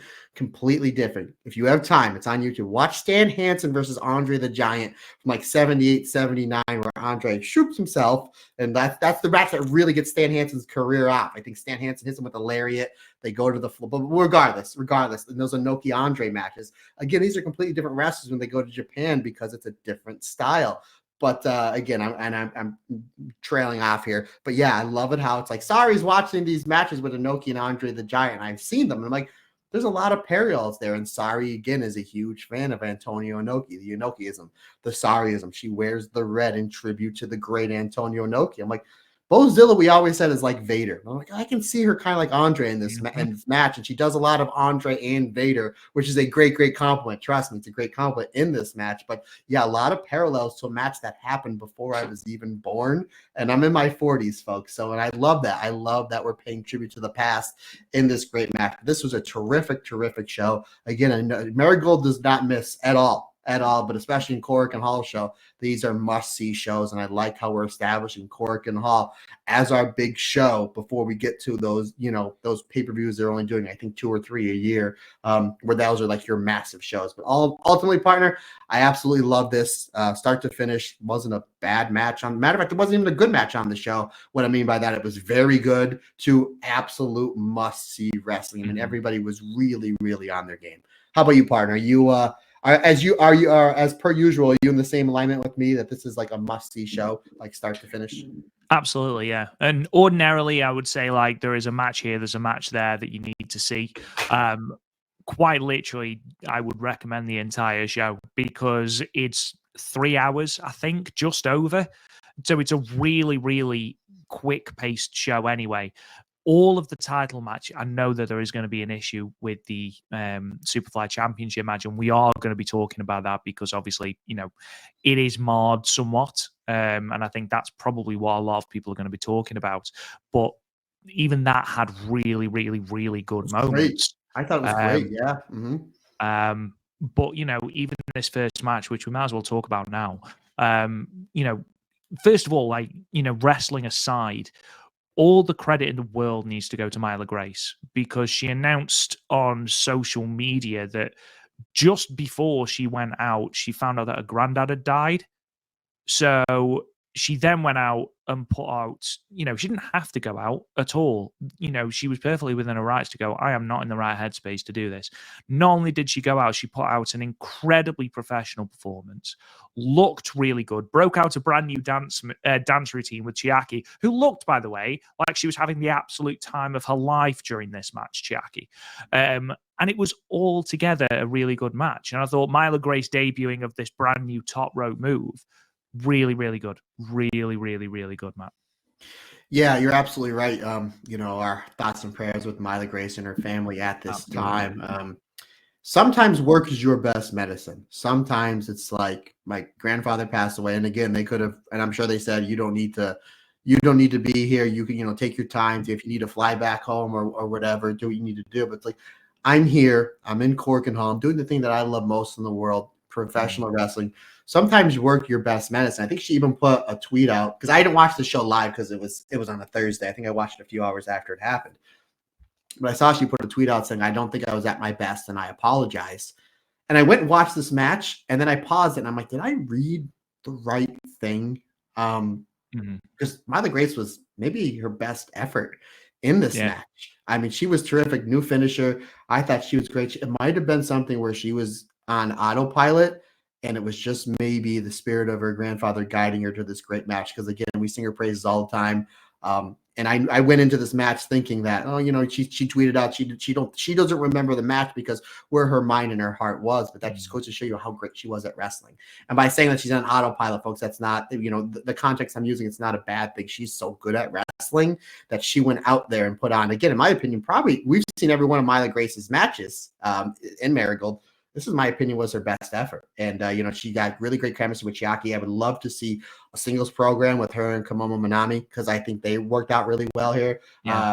Manami Yuki, she's another one that's really starting to come along. I think she's going to be one, and by the end of this year, beginning of next year, she needs to be in thes tag matches with the Nanaes, with the Utamis, with the Mirais, with the Kokiyamaris, because that's how she's going to get better, is by rubbing shoulders with the best wrestlers. We made mention before how on the with the Natsumi Shozuki versus Kamomo Manami on the show we just reviewed, that's how you're going to get better. And I think that by the end of this year, beginning of next year, she needs to be in those tags or opposite the ring from the top tier in Marigold, and that's how she's going to get better. But ultimately, I had this at 3 3/4 stars. As far as these pre-show matches go, when it comes to the Korakuen shows, this was my favorite. I thought everybody was great. I think that the Chiaki and Myla Grace, we've seen them team before, whether it's straight up tags or 6 persons or 8 persons. They have really good chemistry together, considering the fact they kind of work different styles and their characters are completely different. But sometimes that works. Sometimes the yin and the yang works. And again, I thought, and I'm not just saying this because Myla Grace suffered a great loss right before she went out. I thought this was her best performance. And that just goes to show you what a great wrestler she is and what a great wrestler she's going to continue to be, that she had a heartbreaking loss before she went out and put on the performance of her career. Again, 3 3/4 stars, and, thoughts and prayers are with her and her family. Absolutely. And I don't think there's much more we can say about that. Moving on then, a debut, Naho Yamada. It's a Marigold debut. She made quite the impact, coming out belting out her theme song. But what becomes readily apparent quite early on is, A, she's got fantastic chemistry with Misa Matsui. We know they've teamed before in Teppen. We know that they're good friends. But also, what becomes very clear is the difference between a rookie starting from scratch and even someone that has got 20 matches experience. The difference is night and day. She comes into this match, and a lot of it might be because she's been meticulously constructing this match with Misa Matsui behind the scenes. But something that is very, very obvious is that Naho Yamada has a talent for wrestling, and it comes through in this match. I thought she did tremendously well. I don't think it was, if Misa Matsui was leading this match, it wasn't very obvious at all. I think the give and take was very good. I think Misa Matsui very clearly trusted Naho Yamada. And I'll be perfectly honest, I think she is a very, very, very, very talented wrestler. And I think we could be looking at potential future Twin Star Championship challenges in these two. I didn't even think about that. I'm all for that. Yeah, Naho Yamada, again, I think I asked this question last week. She's Actress Girls, right? So this is kind of her actual wrestling debut. Yes, yeah, because she was in. No, it's not her actual wrestling debut. I think she's had something like 50 matches in Actress Girls, and she's been a part of Teppen, as I mentioned, with Misa Matsui before this. But I believe she had to go through the Marigold Dojo, right? She did. Yeah. Yes. Okay. Yeah. So you're getting trained by the Mirais, the Nanaes, the Utamis, with obviously under the watchful eye of Rossi Ogawa. So I liked how she came to the ring. Fuka, obviously. Oh yeah. How can I forget Fuka? I like how she came to the ring singing, something we've been wanting Tekla to do for a long time. You know, the death, but that's neither here nor there. Yeah, the death metal band Tekla. You know what I mean? So. I like that because it's just like, and I know nothing. I knew nothing of Naho Yamada going into this match other than just the information that was given to us. So it's just like, okay, this is going to be cool to see Misa Matsui again, another wrestler we absolutely love. I was shocked that this got over 11 minutes, and I'm glad it did because I thought this would have been like a 5-6 minute match. Just go out there, show what you can do, have Misa do her thing, and then eventually get the win. But it went double the amount of time I thought it was going to go, and I was pleasantly surprised in a good way because Naho hung in this match, and they told a really great story. And again, she cuts the curtain and she's singing her theme. No other wrestler in Marigold does that. No other wrestler from the companies that I watch do that. So it's like right away, I'm like, okay, she's different and she's special. Considering the fact that you're singing and you're using up your lungs and your air, and then you're going on and having a almost 12-minute match with a wrestler that is known as the Speed Star, like that just goes to show you she's got great endurance. Like the fact that she's got great wins. So that was really impressive. Again, great chemistry. I did not, until you just said it, partner, I did not peg them to be maybe challenging for the Twin Star Championships, but I am all for that because they had great chemistry in this match. I had it 3 3/4 stars. I was super, super pumped after this match was over because now we have another great wrestler in the fold of Marigold. Again, we have the Utamis, the Mirais, the Miko Anos, the Kokiyamares that we're absolutely loving what they're doing. And now we're seeing these great crop of rookies coming in like the Kazuna Tanakas, the Kamamo Manamis, Myla Grace is absolutely crushing it. And now we're throwing Naho Yamada in here and considering, again, to me, she looks like she's somebody that's been wrestling 5-6 years. Great charisma, great way to connect with the audience, does something completely different, singing herself into the ring. She wants to tempo her theme to a little metal. I got no problem with that. You know what I mean? But again, that's just me. I maybe be a little greedy. Ultimately, excellent match. These two, great chemistry together. Yeah, I'm all for them teaming together. That's something I didn't see. Good pool partner. Again, 3 3/4 stars, and really a great way to kick off this show as far as the main show goes.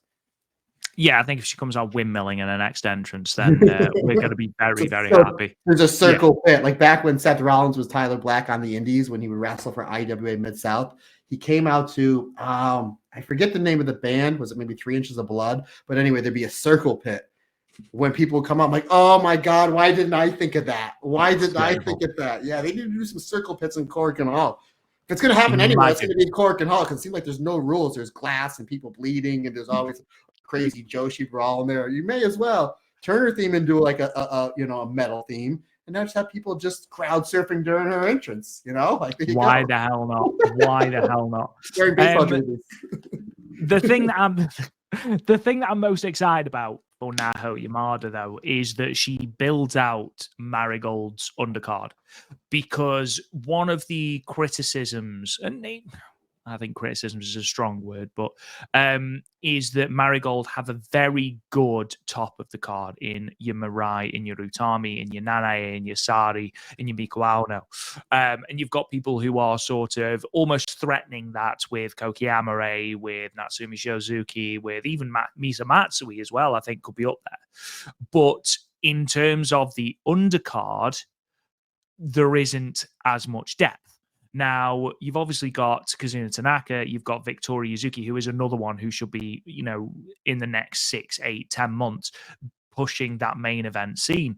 But Naho Yamada fits that mold perfectly. And she's not just a rookie starting in the same manner as a Komomo Minami or a Minami Yuki.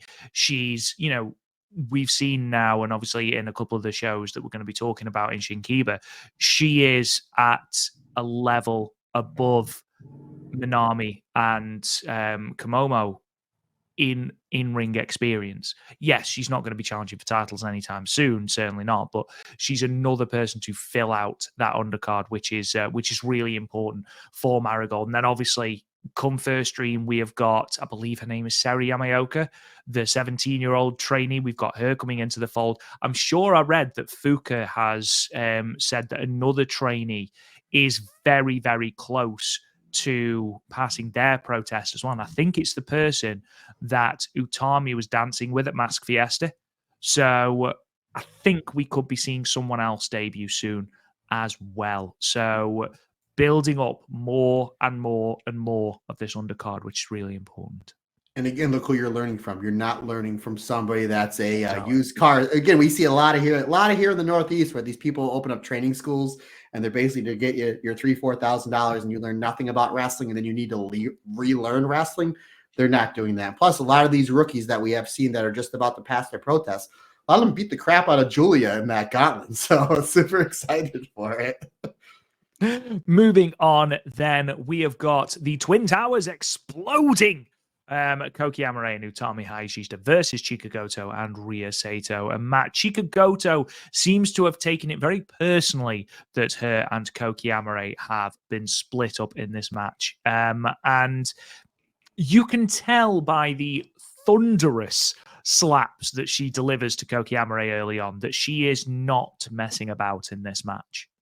No, I just want to just back up 2 seconds. I like how Rhea Sato calls out Utami to start the match, and Sunny and Stu like audibly laugh, like, okay, this is when Utami being the big baby face, she is like, all right, this is what you want. And you know what I mean? And Rhea does okay. Obviously it's Utami. She's going to make sure everybody in the match looks really good. But I like how Sunny and Stu are like, what? Are you kidding me? I thought that was great. And they run a circuit. Utami does what Utami does, but obviously she makes Rhea Sato look as well as she can in that portion of the match. But you're absolutely right, partner.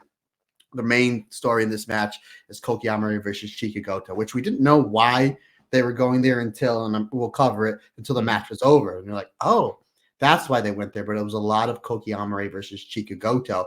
I hope that once Chika Goto does come back, from the injury that she's nursing, that they put these two back together. Because we've been saying for the past month and a half that these two have a tag run, a big, long tag run in them. And whether that happens, sometime next year, or maybe they split them up and they come back together in 2026. It's a long-term story that you can tell because they were great as opponents. We know they're great as tag partners. Again, Rhea Sato, she's terrific. And Utami's Utami. She's really the glue that kind of holds everything together, where it's just like, again, I think that Utami's somebody when they're putting this match together where it's like, yeah, the match is good here, but if we did this, it'll elevate it here. I think she's the one that maybe put the spots together in the ring and post hand that really got the most out of this match.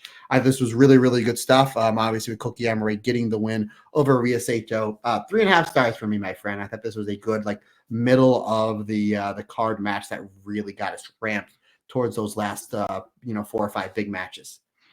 Yeah, the highlight is certainly Chika Goto and Koki Amare, that really spirited and hard fought exchange, if you will. Obviously, post-match, Chika Goto takes to a microphone, says that she is going to be leaving Marigold for a month. There was no need for the pause that she did, by the way. That was unnecessary.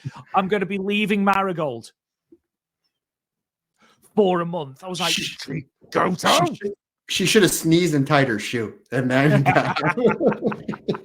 properly eked out. No, she's going to be absent from competition for a month, not from Marigold shows, by the way, because we'll be talking about that during the others, which I'm a big fan of. But yeah, she's going to be absent for a month as she recovers from a sternum injury, and from someone who has done their sternum before, it is incredibly painful and incredibly uncomfortable. Everything hurts it. So, she says to Koki Amare that basically you off, and I really enjoyed this because it was really subtle. Chika Goto says you are free to do whatever you want for the month, but only the month. And Koki Amare just says, I don't need to ask your permission. And even though there's you know, you can go and do what you want. That's absolutely fine. There's still just a little bit of friction between the Twin Towers. And there's just enough that if they want to explore that when Chikagoto comes back, they can do. If they don't want to, they don't have to. There's just been that seed sown, which I really, really, really like. Again, I thought the main highlight was, of course, Chikagoto and Koki Amare, but praise to Ria Sato, who is another person who, if you look at her debut against Kimomo Minami at Summer Destiny, I thought the match was a little bit underwhelming. If you remember, there was the weird sort of mistimed finish and things like that. And looking at her now with those reps under her belt, she obviously was very unlucky with the fractured rib. Again, proper empathize with you, Ria Sato. She had that injury as well, which sort of stymied her growth a little bit. But I think that she is another one who is completely unrecognizable in ring and in her confidence and in the way she's carrying herself and in the way that she's structuring these moves and the way she's sort of stringing these sequences together. She is another one who was completely unrecognizable from her debut, which is absolutely what we want. Absolutely what we want. Go on. No, it's all about improvement. And again, you're in Korakuen Hall. This is the big venue that they run. And how does this match start?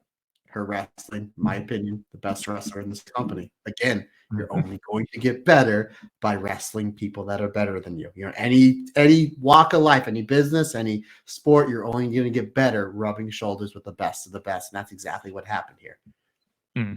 Let's move on then to what was rather an uncomfortable passion injection match. And I mean that in the best possible way. Basically, this is a protracted beatdown from Nanae Takahashi towards now Ishikawa, which is punctuated by Nanae basically screaming at Now to bring more. And it does descend into this brawl fraught with, Nanae trying to imbue passion, trying to instigate anger from Now, trying to get her to bring more. And then the fact that she was able to pin Now without actually using any of her main finishers. When was the last time we saw Nanae Takahashi pin someone with a lariat? I can't remember. It's always the Queen Bee Bomb, the Nanaraka, the 1 second EX. Or the Passion Package, obviously the greatest move in the history of wrestling. But on the flip side of that, the Korakuen crowd was so behind Now Ishikawa. The support for Now Ishikawa was tremendous. And the more she was getting beaten down, the more she was getting screamed at by Nanae, the more she was being, this anger building up inside her, the more the Korakuen crowd were getting behind her. And it's another real reminder that the fight and the heart are two of Now Ishikawa's strongest, her biggest strengths, if you will. It wasn't the best passion injection match. It wasn't a wrestling match. But in my opinion, this is the first in a series. And we are going to see far more of Nanae and Now. And this is just the first chapter of a longer story between these two. Yeah, I hope you're right, because this match really didn't do much for Now Ishikawa, in my opinion. This was a lot of these passion injection matches are like 60-40 or 55-45. And even the first one, I mean, it looked like Now might have been able to pull off the upset. Well, you're absolutely right. The Korakuen Hall crowd loves Now Ishikawa. We saw it in the show before where they built this match up. They were really behind Now Ishikawa to the point where you're like, if they're not building Nanae up to Sari, Now needs to win this match. But again, you talked me out of that a couple weeks ago, and you said, no, they're probably building. I'm like, yeah, that makes sense. Why Now is going to go over. And you're absolutely right. They were all behind Now. But again, you just pointed out, partner, she didn't win with the 1 second MX. She didn't win with the Nanae rocker. She didn't win with the passion package. She won with like her C- list finisher, the lariat. And even Stu pointed out, the crowd just literally went dead after the 3 count. I think he pointed out something. They just went deadly silent because they didn't think that it was going to end like that. They thought there'd been more fire from Now. They thought that Now would have maybe been kicked out of that, or she would have kicked out of one of Nanae's bigger moves, and maybe she had to use it twice. Or just like she gets hit with a lariat and the 3 count happens, and the crowd was like, wait, what? I think like 75% of the crowd knew that Nanae was going to win. And again, rightfully so, again, because we're building towards her and sorry. So I got no problem with the outcome. But just the way they went about it was just really, really weird. Again, like literally all the air in the room went out because it was a proper beatdown. And then after the match, it even got even more weird because Now gets up, she starts slapping Nanae, which Nanae does not register any of these slaps. She slaps Now back, and then she literally drags Now out back to Korakuen Hall by pulling her hair. And like the crowd that was just went silent because like their person they were cheering just got annihilated and got beat with not a big move. Everyone was kind of like, this is really weird and it's really uncomfortable. I hope you're right. I hope this does lead to some sort of series of matches where Now eventually defeats Nanae at Korakuen Hall, and I think that you have to pull the trigger on this in Korakuen Hall because that's where the majority of the story has gone to. But yeah, this was kind of a weird one for me. I had 3.5 stars. It didn't do what a lot of these other passion injection matches did. And considering the fact that the crowd was so behind Now Ishikawa, only to lose the way that she did. And again, Stu said perfectly on commentary, the crowd was just like what just happened? Like we didn't expect Now to win, but like for her to get steamrolled the way she did, it's kind of odd for me. Yeah, kind of odd. And again, I hopefully because of how over Now Ishikawa is, and all the credit in the world goes to Nanae Takahashi because she's the one putting the wheels in motion for this. Hopefully we're running this one back in a tag match opposite of each other or a singles match or somewhere. Again, obviously the big match in Korakuen Hall coming up is Nanae challenging for Sari. So you see how it's done there, but they have a great story there with Now Ishikawa. I hope they pull the trigger sooner than later on Now getting this big win in Korakuen Hall, and it's got to be on Nanae Takahashi before this story fizzles out. I completely understand where you're coming from here. But for me, it's not necessarily just about Now. It's about sort of, you look at the way that Now started this match. There was slaps and they were sort of wet. You know, they weren't the strongest slaps in the world. And you compare that to the end of the match, and she was really, really rattling off these slaps at Nanae. And it's not necessarily about the victory. It's about the passion that she's showing. And I can understand to a certain extent that what they're trying to do is they're both trying to build Now as, in this storyline, the babyface, and Nanae as the heel, the old school mentor, if you want. And I feel like that's what they're trying to do. This isn't the last time they're going to face off. I think that's very, very obvious. I think that's clear where they're going. They're clearly going to have another match. And you could have the argument where Now gets close but doesn't win, and then in the third one eventually gets the win. Something like that. I think this is the first, which is why it wasn't higher up on the card. And I think it does continue to build that groundswell of support for Now Ishikawa. And when she does eventually get that first singles victory, which I don't think is too far away. That could be first dream where she gets that first singles victory. Could be at Korakuen Hall on the 14th of November. There's a Korakuen Hall on Boxing Day.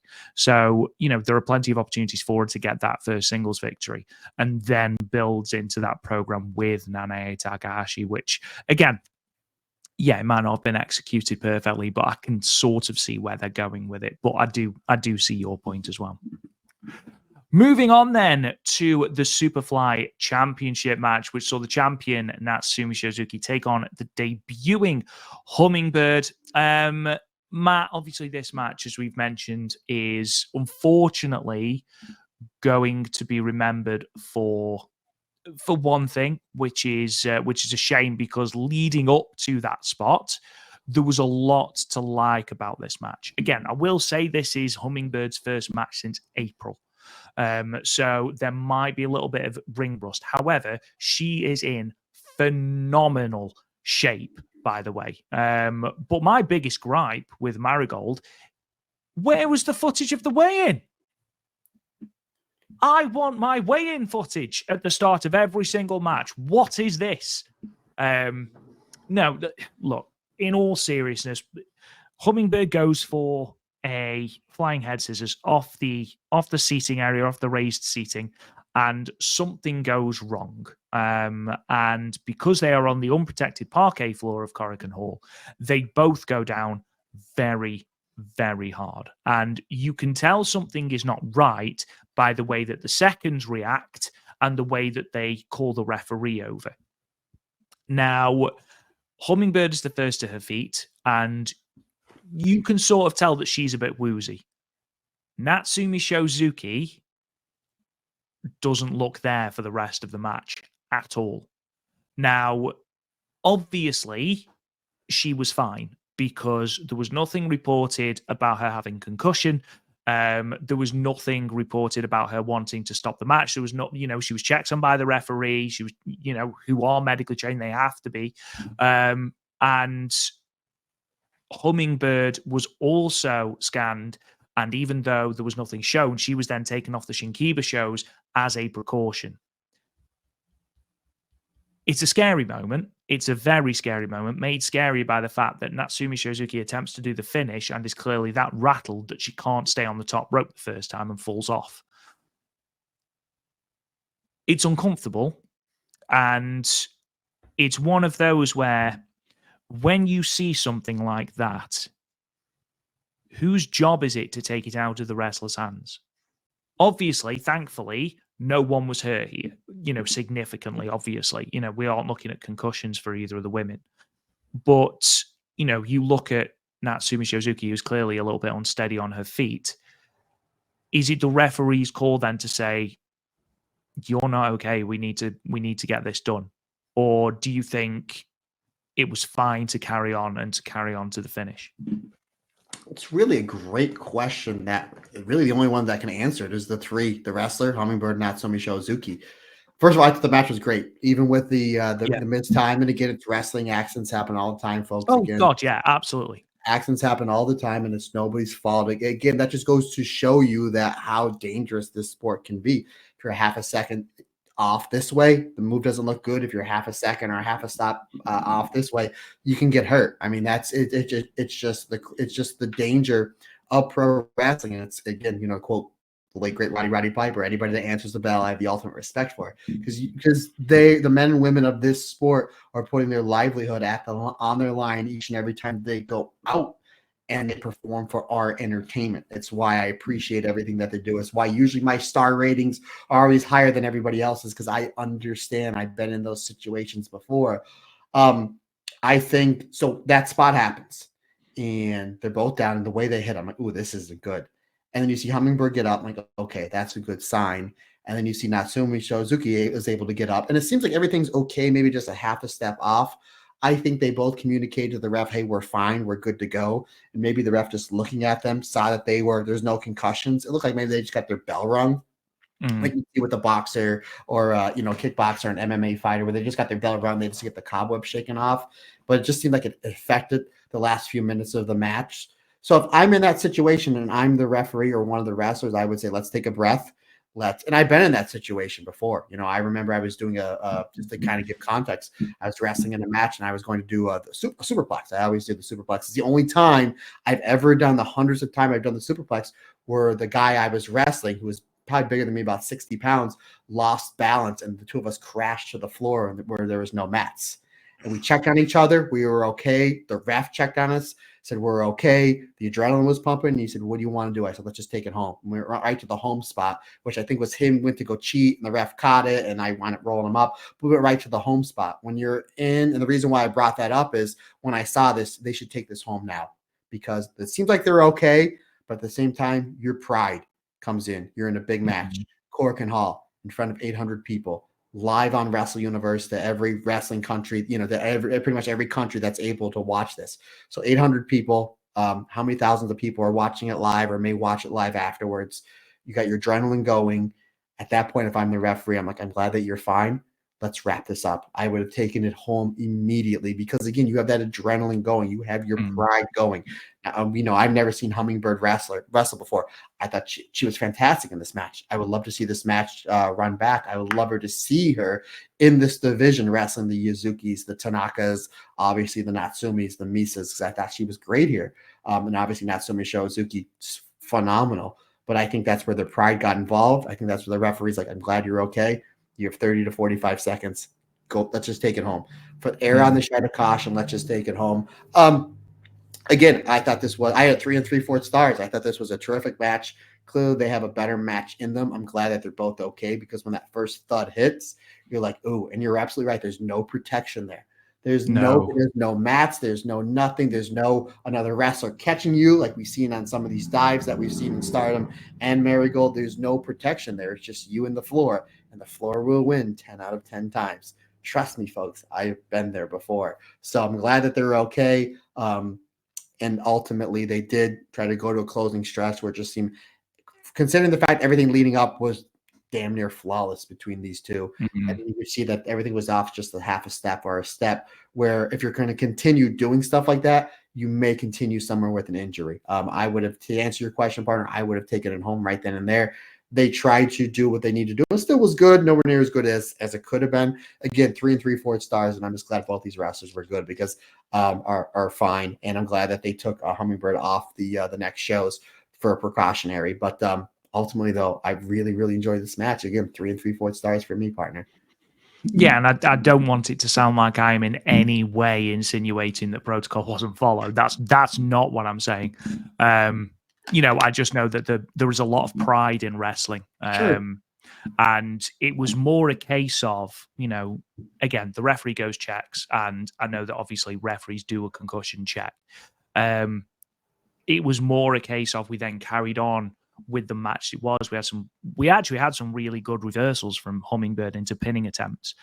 But as you're absolutely right, I don't think the match ever properly recovered after that spot. I feel like the air was taken out of the room because nobody likes seeing that, obviously, and everyone is just concerned for the wrestlers. And then you've got the moment when Natsumi falls off the top rope, which in itself is quite scary. Clearly, it was just a bell rung because she'd have been taken off Shinkiba. And again, credit to Marigold for then taking Hummingbird off when, even though there was the CT scan showed nothing, it was still a case of, yeah, but we want to be certain that you're okay. And she was on the Hokkaido shows today, so all good. And again, Natsumi Shozuki was on both the Shinkiba shows and she was fine. But yeah, I didn't rate this specifically because of the injury and because, again, after that moment, even though I did enjoy what Hummingbird was doing, I enjoyed the fact that she was properly getting under Natsumi Shozuki's skin and it was causing her to make mistakes and things like that. I really enjoyed that. But I do think that spot didn't ruin the match necessarily, but he'd never really recovered from that. So. And the crowd, and even the crowd, that's a lot what they were going towards as well. Yeah, not only do you, and obviously the main thing is you want everybody to be okay, but what can you really do that the crowd is going to give a reaction for other, after you just saw, what could have been a really, really bad injury. So it's kind of two different schools of thoughts that I have that why they should have taken it home right then and there. Is like, one, let's just get this out of the ring, make sure everybody's okay.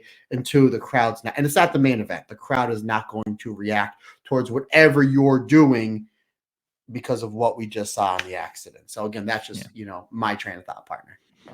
Right, let's move on then to the Twin Star Championship match, which saw Mirai Saku defeat Celine Flora, which, as I mentioned before, is what Victoria Yuzuki and Kazuna Tanaka are going by now. And there's a lot to prove for all four of the women, really, but specifically Mirai Saku and their chemistry and Kazuna Tanaka and the fact that she deserves to be in the position she is. And in my opinion, she absolutely does. I mean, it doesn't start well for the champions because their music cuts out as they're walking out, which again, sort of played into the whole something's not right with the champions. I quite like that. It was probably just a production snafu, but I quite liked how it added. It actually added to it. That again, what a way to spin a negative into a positive, where it's just like, I don't think that was supposed to happen, but if it's going to happen with one team, it needs to be these two. So again, hey, let's just work it. Let's just keep working. Let's find psychology out of things that we weren't supposed to and make it work. That's the beauty of the art of pro wrestling, partner. And I think as well, even though there is obvious dissent in the champions, and it comes across very obviously when there's two lots of miscommunication and the pair just then kick each other in the head on purpose. I do like the fact that it's subtle. Mirai not wanting to tag Mai Sakurai in, wanting to get the match over and done with on her own as quickly as possible. And that leads to the challengers being able to sort of regain momentum, regain a foothold in the match. And then you look at Serene Flora, who looked tremendous. You've got Victoria Yuzuki, who's now doing standing moonsaults on top of everything else this woman can do. Just incredible. But I did enjoy the descent, not necessarily just being in your face, but, subtleties. The subtleties in the entrance, the subtleties in the way that Mirai wouldn't tag Mai Sakurai in initially. The way that, yes, okay, then they started kicking each other in the head as though to sort of wake each other up almost, because it was ironically after that moment that they started to get a real grip of the match. However, both teams really, really good. Celine Flora are the future of this company without a shadow of a doubt. I did like the fact that post-match, Mai Sakurai does take to the microphone and say, yeah, do you know what, Kazun Tanaka, you're pretty good at this whole wrestling thing. But Victoria Yuzuki, holy mother of God. Like, between this and the closing exchange, I believe, in Shinkiba between her and Mai Sakurai, like, goodness gracious me, is she talented. Yeah, she's amazing. And obviously she has, for lack of a better term, passion for pro wrestling. I got a feeling that she's probably the first one in that dojo, probably the last one to leave. It just seems like she loves everybody in this Marigold company loves pro wrestling, but she may love it on a completely different level because she wrestles every show. Doesn't matter if it's Korakuen, doesn't matter if it's Shinkiba, doesn't matter if it's KBS Hall. She wrestles every show 110%. She's almost like their version of Hazuki, where it's like she's trying different things. She's pouring her heart out. She's making sure she leaves everything in the ring each and every outing. And her and Kazuna Tanaka have instant chemistry. And I made mention that the first time they teamed up at Summer Destiny. And I made mention their offense reminds me a lot of the Stars offense in Stardom, considering the fact that Victoria Yuzuki, the little bit of time she was in Stardom, was a part of that faction, with the Mayus, with the Hazukis, with the Kagamas, with the Hanans, and what a great pair of wrestlers to learn from right out the gate, right? And that's what happens here. The champs get jumped. The rookies try to take the early advantage. They start with a lot of Stars-esque teamwork.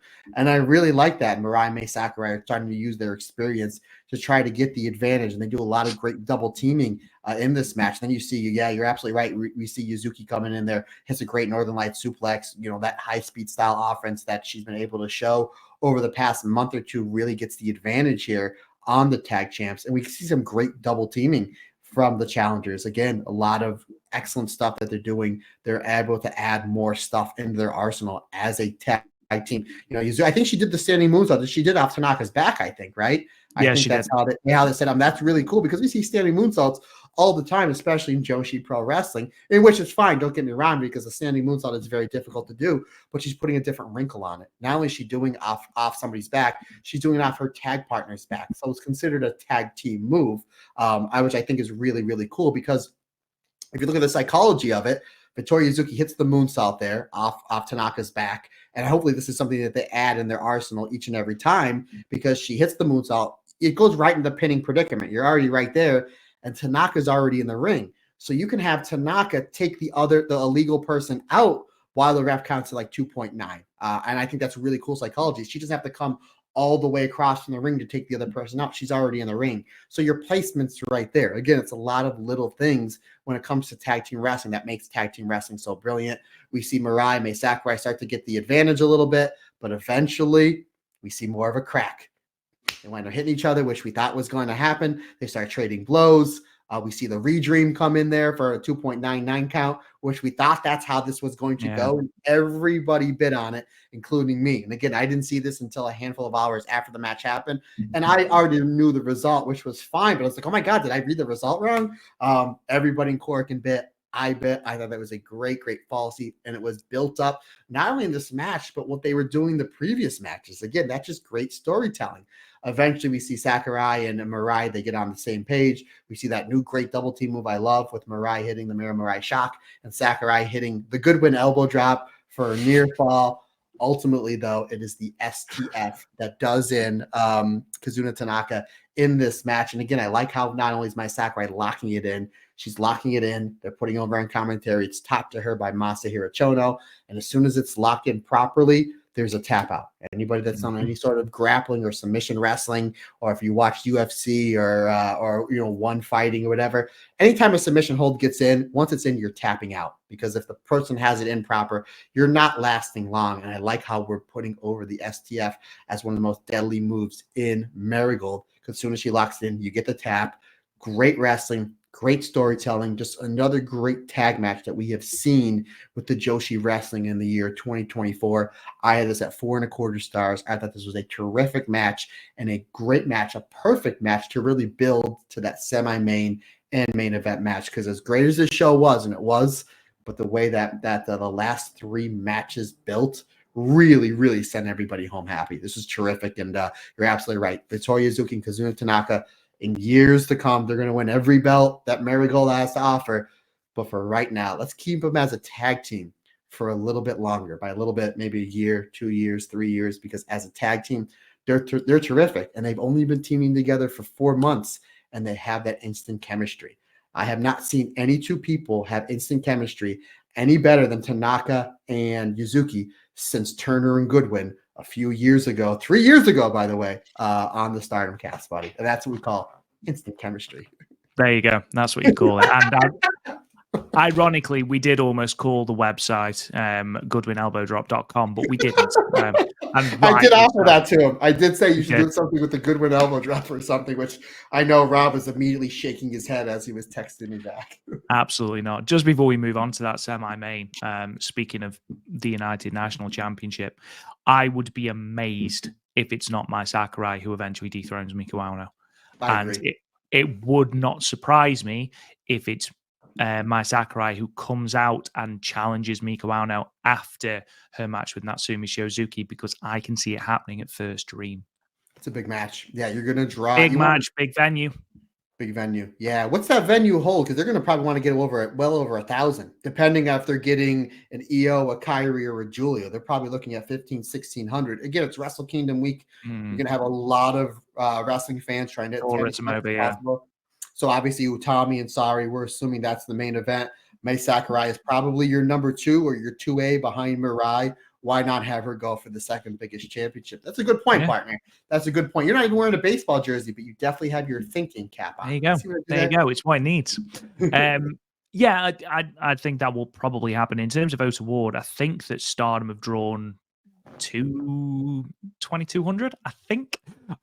So I imagine if Marigold can draw 1,700, they will be very, very happy with that, especially if they're not going to bring in outside talent as well. If you're looking at it on the strength of Sari versus Utami is pretty much a lock now for that show, which is a big time Joshi match, certainly.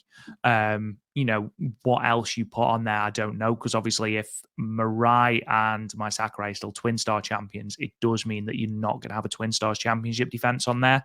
So I don't know, depends. We'll see. Let's move on then to the semi-main, which is of course the United National Championship between Mika Wano and Nagisa Nozaki. And as I said, Matt, earlier on the show, we had the honor and the privilege, thank you again, Marigold and Sonny, for setting us up with an interview for Natsumi Shiozuki. And we asked the question at the end, as we always do, who is the hardest striker that you've faced?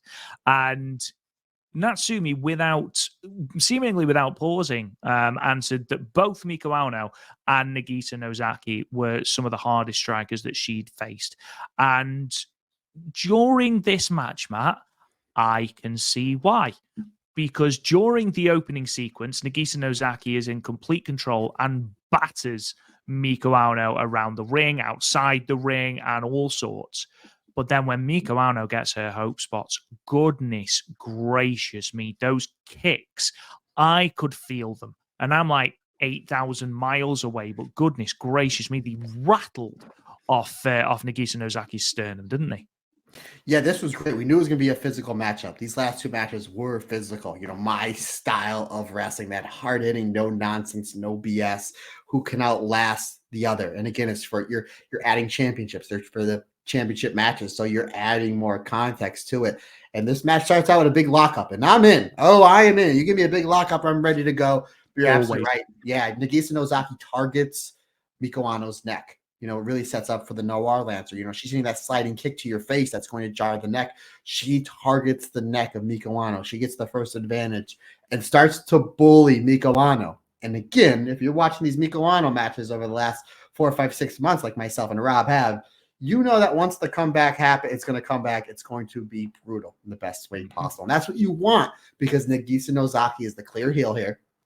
She gets the early advantage, and you're waiting for your hero, your white belt champion, your wrestler that's an ass kicker, trained at the K1 dojo. You're waiting for your hero to make that comeback, and they do it at the perfect time, right when the heat starts to drop just a little bit on what Nagisa is doing. Again, it's all about, it's one thing to have psychology, but to have crowd psychology, knowing what to do when, and it was the perfect timing. Now it's time to flip, and here comes Miko on the forearms, the drop kicks. She hits the Shibata style drop kick into the corner. Now we're getting the crowd rallying behind our hero. Again, these main events were hard hitting, but you had a very easy story to tell. Our champions are going in as the clear baby faces. Our challengers are the clear heels. Easy story to tell. And both these matches as a 1-2 punch absolutely delivered. And speaking of punching and forearms, this match just ramps up and the crowd is really into it. And Stu and Stunny do a great job elevating their pitch and commentary when we're building towards these finishes, right? It's just like, oh my God, we're going to see it. We're going to see a finish here, or we're going to see an upset here. They do a great job correlating with the crowd, their pitches that add on to the match as we're watching this at home. Eventually, then we get all those big bumps on the apron. We get the Styles Clash on the apron, which I thought was absolutely crazy. We get the I'm sorry, I'm getting ahead of myself. That leads with the two of them are brawling on the floor, which Nagisa gets the better of. Nagisa hits a beautiful snap suplex on the floor and then tries to do some damage on the apron. Again, Miko Ano, like she did earlier in the match, is able to turn the tide, and it's a style clash on the apron, which I thought was absolutely terrific. Nagisa Nozaki is able to fight through all that, locks in a crossface. Eventually, Miko Ano is able to stop the Noir Lancer with a lariat. We've seen the Noir Lancer being built up, especially in the Dream Star, that she gets a head of steam and she absolutely takes your head off. And it was like a perfect camera angle because you think, okay, here it comes. At the last second, you see Miko Ano get up and just lariat the crap out of Nagisa Nozaki. I thought that was great. And again, a huge pop from the crowd because they want to see Miko Ano get this win here. And I love it how then after that, she hits the Styles Clash, but can't follow up because of all the damage done to her. I thought that was great. They build back up and forth. Nagisa Nozaki hits the Cobra Clutch suplex, which again, she's building her entire offense up during this 15-minute match onto the neck of Miko Ano. Great story to tell. Eventually, though, she comes back with the Tiger Driver and then is able to follow up with the Styles Clash. This was a great match.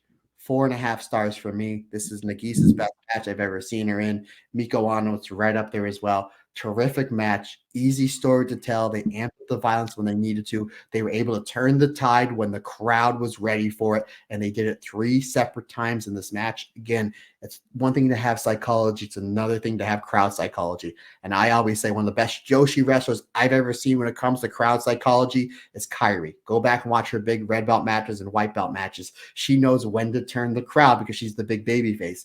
And they did that 3 different times here. Just genius wrestling from these 2 wrestlers that gave us the big spots where they needed to happen. And then ultimately, Miko Ano finally hits the Styles Clash in the ring for the first time.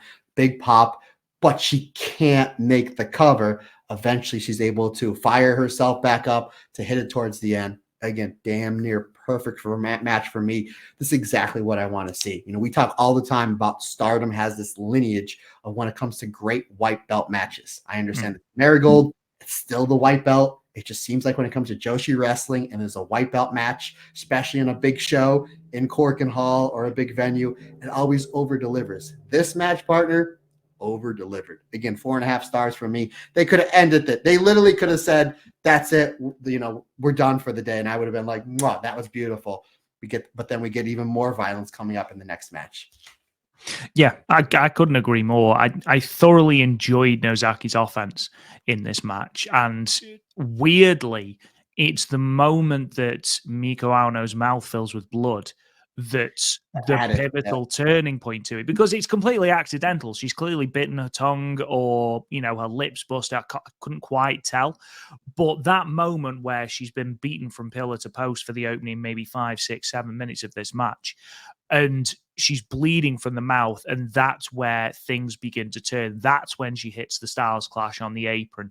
That's where she starts dishing out the kicks as a response to these repeated Noir Lancers. But I also enjoyed the fact that Nozaki, as you mentioned, Matt, she kept going back to that rear naked choke, as though grinding her down was going to be the answer. And rather than becoming the offensive move that it was at the start, it became a defensive maneuver towards the end as she tried desperately to stop Miko Aono gaining that momentum. And I thought that little shift in her offense was really good as well. But yeah, fantastic match. Still no one came out to challenge Miko Aono. Obviously, we know now that is going to be Natsumi Shozuki, presumably at the upcoming Korakuen Hall show on the 14th of November. That's going to be very, very good, and I can't wait for that. But Nagisa Nozaki needs a lot of props, because I thought she was tremendous in this match. Miko Aono, I feel like, was almost on the level, and now with these last couple of matches has really sort of taken and sort of really developed into an all-round fantastic wrestler. We've seen her mix it up with the likes of Nagisa Nozaki in these brutal brawls. We saw on the Shinkiba show where she was able to mix it up with Utami and feels very much on Utami's level, and that's really, really exciting for her and for the future of Marigold. Here, real quick, before we go into this last match, here's something that just crossed my mind. They gave a main event spot to Nagisa Nozaki and hit it out of the park. We're assuming Utami's going to take the belt at First Dream. Nagisa has a win over Utami and the Dream Star. That can be your V1, because we obviously, Utami, wherever they put her in, she's going to hit a home run because it's Utami. You already have that story because she beat her in the Dream Star. And we now know that Nagisa Nozaki can hit it out of the park when it comes to a main event style match. This match went, was it over 15 minutes, partner? Yeah, 15:28. You know that if they can run that back in a Korakuen Hall as Utami's V1, and it's going to be great. They have that confidence. Whether they had it beforehand or not, I don't know, but they clearly have it here. So again, that could be Utami's V1, V2, because we know Nagisa Nozaki can absolutely over-deliver when it comes to a big main event match. Let's move on then to the aforementioned main event, the match that me and Matt have been itching to talk about, the Marigold World Title match. Sari defeating Bozilla, not just defeating Bozilla, but submitting Bozilla. And Matt, I was a huge fan of this match from the very get-go. The fact that even though Sari is a badass and someone who is on the level of Worker of the Year without a shadow of a doubt, has an unreal catalogue of matches in this year. This one does tip her over the edge for me, but it's that finish. The parallels. We've seen that Rossi is obviously a huge fan of Antonio Inoki. We've seen that Sari is a huge fan of Antonio Inoki. And, you already mentioned it, Matt. There needs to be some praise for the English announce team for planting in our heads that Sari has been doing that work, looking at the tapes of Inoki versus Andre the Giant. And even the comparison of those two matches immediately makes this feel a big time matchup. And just that visual at the end, Sari, face pouring with blood, trapping Bozilla's arm in that armbar in an almost direct replica of Antonio Inoki and Andre the Giant. Absolutely Perfect.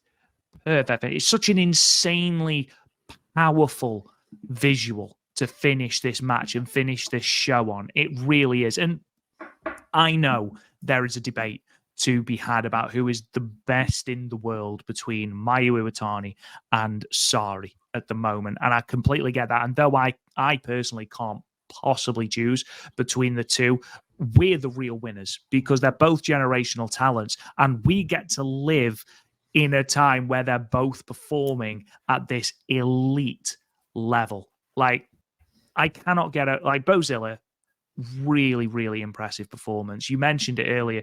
The comparisons between her and the late great Big Van Vader are there from the very get. In fact, I think the first move is literally the Vader like crash into her and bounce her off her. Yeah.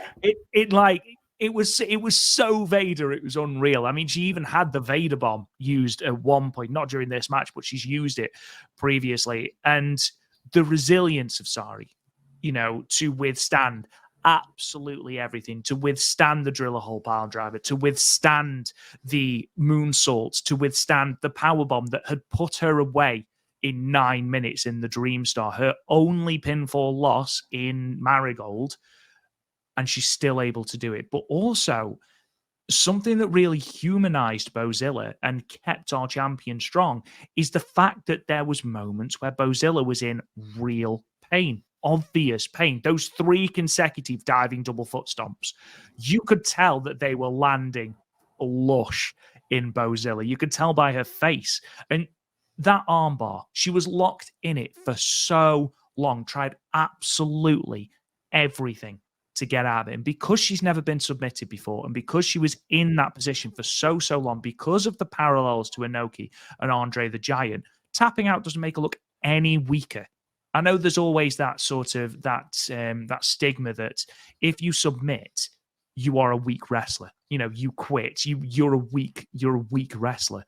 That's not how. I don't see Bozilla any weaker here. She absolutely destroyed Sari. It was a huge war of attrition. Sari survived and eventually was able to enact something that she had worked at and researched to finally put the monster down. Beautifully structured match, brilliantly executed. 18 minutes, didn't need to go any longer. Perfect. Absolutely perfect main event. 4.5 stars. Excellent from both women. If you think that the old school way of thinking of if you tap out, you're a weaker wrestler is true, 1, you need to get out of your head, and 2, ask Ken Shamrock, who tapped out twice to Minoru Suzuki, if he's a weak wrestler. Ask Josh Barnett, who's tapped out to Fedor Emelianenko, if he's a weak wrestler, if he's a weak fighter. Folks, stop. We live in this is a 60s, 70s, even 80s style way of thinking. It's completely different. It's completely with MMA being as popular as it is, and the fact that we're seeing more of the MMA style, the fact that Inoki might have been like one of the very first ones to really perfect the MMA style in pro wrestling. Andre the Giant tapped out to Inoki, folks. So let's weak coward. Yeah. And speaking of which, maybe for our non-starter match, I think maybe we need to go back and watch that match. Yeah, Andre. We know that I like that. We know that we still owe our fantastic Patreon members the rematch of the hair versus hair match with Dump Matsuman, and we didn't get to in October just because I missed that entire week. I was away at the Comic-Con, so maybe we'll do 2. We'll see what happens. But anywho, I'm totally on agree with everything you said, partner. 4.5 stars. Terrific match. Yeah, it does. My first note is Bozilla starts out with Vader style offense with the run bump and the clubbing blows. Yeah. Once Sari gets her first opening, she hits that low drop kick that starts the 3 double stomps. Like, only a few minutes of this match, we've seen Sari win a lot of matches in Marigold with the double stomp. She hits 3 in a row, so it's like we're not playing around. There's no time for head scissors or technical wrestling or wrist locks. Doesn't make sense here. Because this match has been built up the way that it has, and because of the fact that Sari and Bozilla are ass kickers, you don't need that feeling out process. These two are ready to go, and We saw a little bit of the violence in the Dream Star, and we're like, okay, we know that that's going to ramp back up for a championship match. That match of the Dream Star, as great as it was kind of setting the table for what we saw here, and it was done perfectly. Eventually, we get an outside brawl. Bozilla obviously gets the better advantage of. The next time the camera goes to Sari, she's gushing blood, and it's very, very rare that we see blood in a Joshi match. Again, between me and Rob, we've watched every Stardom match from 2019 till present day. We have seen every single Marigold match in this last 6 or 7 months, and only a few times have we seen blood used because it's very rare. I think with Tommy, Arisa, Shinki. Obviously, Tam and Julie had a press conference because they couldn't help themselves, but it's very rare, and it adds, when it's done right, it adds to an absolutely added, because again, you're in Korakuen Hall where pretty much anything goes, and you just see Sari, our champion, again, our hero, very much like Miko Ano, getting her ass kicked by the bigger, badder Bozilla. And again, if you're looking at this as a shoot, Bozilla's coming to this match as the favorite because she defeated Miko Ano not that long ago, in kind of convincing fashion, with her dropping bomb after bomb after bomb, eventually hitting the Liger bomb for the win. So here's your hero that you're cheering for, Sari, is laying in a puddle of her own blood, and it's not in the middle of the ring to start out the bleeding. It's in the middle of Korakuen Hall, like row 4 or row 5. So you're just like, well, no matter what part of Korakuen Hall that you're at, but if you're at that section, you're just like, there's my hero. And now we're building the intensity up. We're building the anticipation up for Sari to make her comeback. And she does with a lot of the Inoki style offense. You know, we see she's going for the exploder. She hits it. Not as clean as she liked it, but she hits it. And it makes sense because she's so woozy from the beating and the blood loss. And then Bozilla hits bomb after bomb after bomb. It's not keeping Sari down. I like how she hits the big move, pause, kick out, pause again to get the crowd reaction. Again, it's all about crowd psychology. Sometimes less is more. Slow things down. And Bozilla, you can see it in her face. She has great facials when she gets frustrated because it's like, I've been hitting these moves for 6 months, and 9.5 times out of 10, it keeps everybody down. It kept Nanae down. It kept Sari down before. It kept Julie. It keeps everybody down. You could just see she's so frustrated. And when you have nothing left in the tank and you're bleeding, the last thing you want to see is Bozilla like, oh my God, I got nothing left in the tank. I'm bleeding. I'm losing blood. And again, it's just that Inoki style, the fighting spirit that he so perfected that gets Sari through this match. Eventually, after she drops bomb after bomb, the Uranagi's onto Bozilla, which is a heck of a sight. You know, and she's got nothing left in the tank, and she's full of blood, and she hits that Uranagi. And again, we're conditioned. That's her go-home move. That's her big finisher. We've seen her win matches before with the double armbar, with the double stomp, but that's her big move. She hits it on Bozilla, the biggest wrestler in this company, in Korakuen Hall. Korakuen Hall explodes. She only gets the 2 count, but whatever's left in the tank, she challenges the spirit of Antonio Inoki, locks that armbar in, and then they wait, and they build towards the tap out. I mentioned how my Sakurai, whenever anybody's in the STF, they tap out quickly, which is great, again, for anybody that knows grappling or catch wrestling or jiu-jitsu. But when you're in a main event match, you want to milk it a little bit. You want to work it because it's a work. And they milk it. And right when they get the crowd, the perfect time, when they're as hot as they are, Bozilla taps, because that's what you're waiting for. And again, I know I drop names all the time, and I'm going to drop another one because I add context here. I was in a match with Chris Hero in the ECW arena, and he was supposed to beat me with a choke. He locks me in the choke, and he goes, don't tap yet. Don't tap yet. This is in the middle of the Ring of Honor CZW feud. And I was like, and I thought as soon as he gets me in the choke, I'm going to tap out. As soon as he puts it in, he goes, I'll tell you when to tap. Don't tap. And my eyes were closed because I'm selling the move. And I heard the crowd really, really hot. And he goes, okay, tap now. And the crowd was here when I was in the choke. And then once I tapped, the crowd went here. And I'm like, oh, I get it now.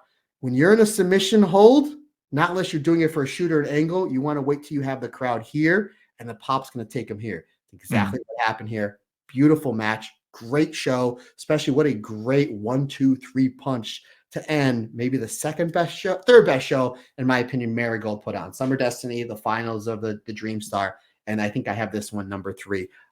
Terrific. Great main event. Bozilla looked like an absolute monster. Sari, who's been an ass kicker since she's been back from her excursion in NXT, was the other way here. We never seen Sari in that desperation before, bleeding, just taking move after move after move. But again, the fighting spirit of Antonio Inoki flowed through our champion in that match, and it showed out well. Terrific stuff here. Very, very, very good show. Yeah, absolutely one of the best in Marigold's short history. Really, really thoroughly enjoyable from the first match right through to the end.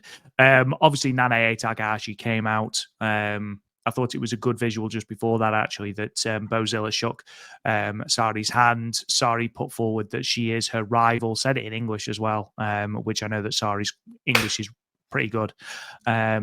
And then Nanae Takahashi comes out. We set that up for the 14th of November in Korakuen Hall, which again, as I've already mentioned, if their Dream Star match is anything to go by, it's going to be absolutely fantastic. Again, you can check that out on YouTube, on Wrestle Universe's YouTube right now. Let's move on then, Matt, because we've got two shows we need to talk about. The afternoon show we should be able to do relatively quickly, but Mask Fiesta, what a show that was. So we are talking about Fantastic Adventure Night 8, a double shot in Shinkiba First Ring live on Wrestle Universe, Saturday, the 27th of October. Of course, as we've already discussed, both Hummingbird and Chikagoto would miss this show due to Chikagoto's sternum injury and Hummingbird being withdrawn as a precaution. Chikagoto did come out, though, and did ring announcing for both of these shows. So, say what you will. In terms of the attendance, this is Marigold's 8th show in Shinkiba First Ring, with the announced attendance of 215 being the lowest on record for Marigold in the venue, a decrease of nearly 26% from the last time they ran Shinkiba for 285 on the third night of the Dreamstar Grand Prix, and it's a 20.7% decrease from the previous lowest reported attendance at the venue for Marigold, which was 271 for the opening show of the grand opening Wars Tour on the 26th of May. However, again, we report on the attendance because we need to. It's part of the podcast. Sure. That's no reflection of the show because, again, both these Shinkiba shows, especially Mask Fiesta, which actually drew 2 less than this one, incredibly entertaining shows, and Mask Fiesta especially. But this one, I'll just run through the results. Singles match, Victoria Yuzuki defeated Kamomo Minami with the Yuzu Crush in 7 minutes and 32 seconds. In a tag team match, Myla Grace and Naomi Ishikawa defeated Minami Yuki and Ria Sato. Myla Grace bringing out the Sky Twister Press again to pin Ria Sato in 10 minutes and 7 seconds. In a singles match, Kazuna Tanaka defeated Naho Yamada with the Redream in 6 minutes and 42 seconds. 6-woman tag, Koki Amare, Misa Matsui, and Utami Hayashishita, and the team of Mai Sakurai, Mirai, and Natsumi Shozuki ended in a 15-minute time limit draw. And then in your main event, Miko Ono and Nanae Takahashi defeated Bozilla and Chiaki, with Nanae Takahashi pinning Chiaki with the Queen Bee Bomb in 15 minutes and 36 seconds. Now, Matt, talking about this opener, Victoria Yuzuki and Kamomo Minami, ignoring the fact that Kamomo Minami tried to start the match from the wrong corner, which I thought was quite funny, it's yet another really, really, really solid exhibition from Kamomo Minami. And actually, I think it's probably one of her better singles matches against Victoria Yuzuki. Yeah, we made mention on this podcast that one, you need to start your show out hot. Kamomo Minami is somebody that's really, really improving. And Yuzuki's like no days off Yuzuki. She really is. Yeah, she really is. And these two took advantage, and they had a little bit of time, a little bit under 8 minutes. I thought this was great. Again, Yuzuki is establishing herself as one of the top tier wrestlers in Marigold, considering the fact that her wrestling career is only about a year or so old. But I thought these two really gelled well together. Terrific stuff. I actually had 3 3/4 stars. I thought this was one of the better opening matches in Marigold's short history. Again, I like how there's a lot of these shows as of late, they're starting off with a hot match instead of like the 2 rookies or a Bozilla squash or anything like that. I like how we're doing that to get the crowd engaged from bell number 1. Terrific stuff. Again, 3 3/4 stars. I thought both wrestlers look terrific, and they have a really, really great chemistry, Kamomo and Victoria Yuzuki. They do, yeah. That was really evident from this match. Really good chemistry. And though Kamomo's like Into Oblivion style DDT isn't quite as smooth as we're usually used to seeing, there's a beautifully smooth transition into a single leg crab that she does. And that for me is like the earmark of someone who is actively working to develop, actively working to improve. The rest will come with reps. I'm not concerned about that at all. But the fact that she's looking to innovate different things, looking to expand her arsenal, that's what I'm really excited for in regards to Komomo Minami, who I must admit I'm excited about the progress of. Speaking of progress, going to talk about two more rookies now in Minami Yuki and Ria Sato. Now, in terms of Minami Yuki, I feel like she's another one who is improving. I'm a big fan of her hammerlock guillotine that she's using. Her strikes need to be the next thing because her strikes are so weak. They need to be the next thing she improves on in the dojo, because the rest of her offense is relatively smooth. The transitions are relatively smooth. As I mentioned, there was a beautiful transition here into that hammerlock guillotine that she's using.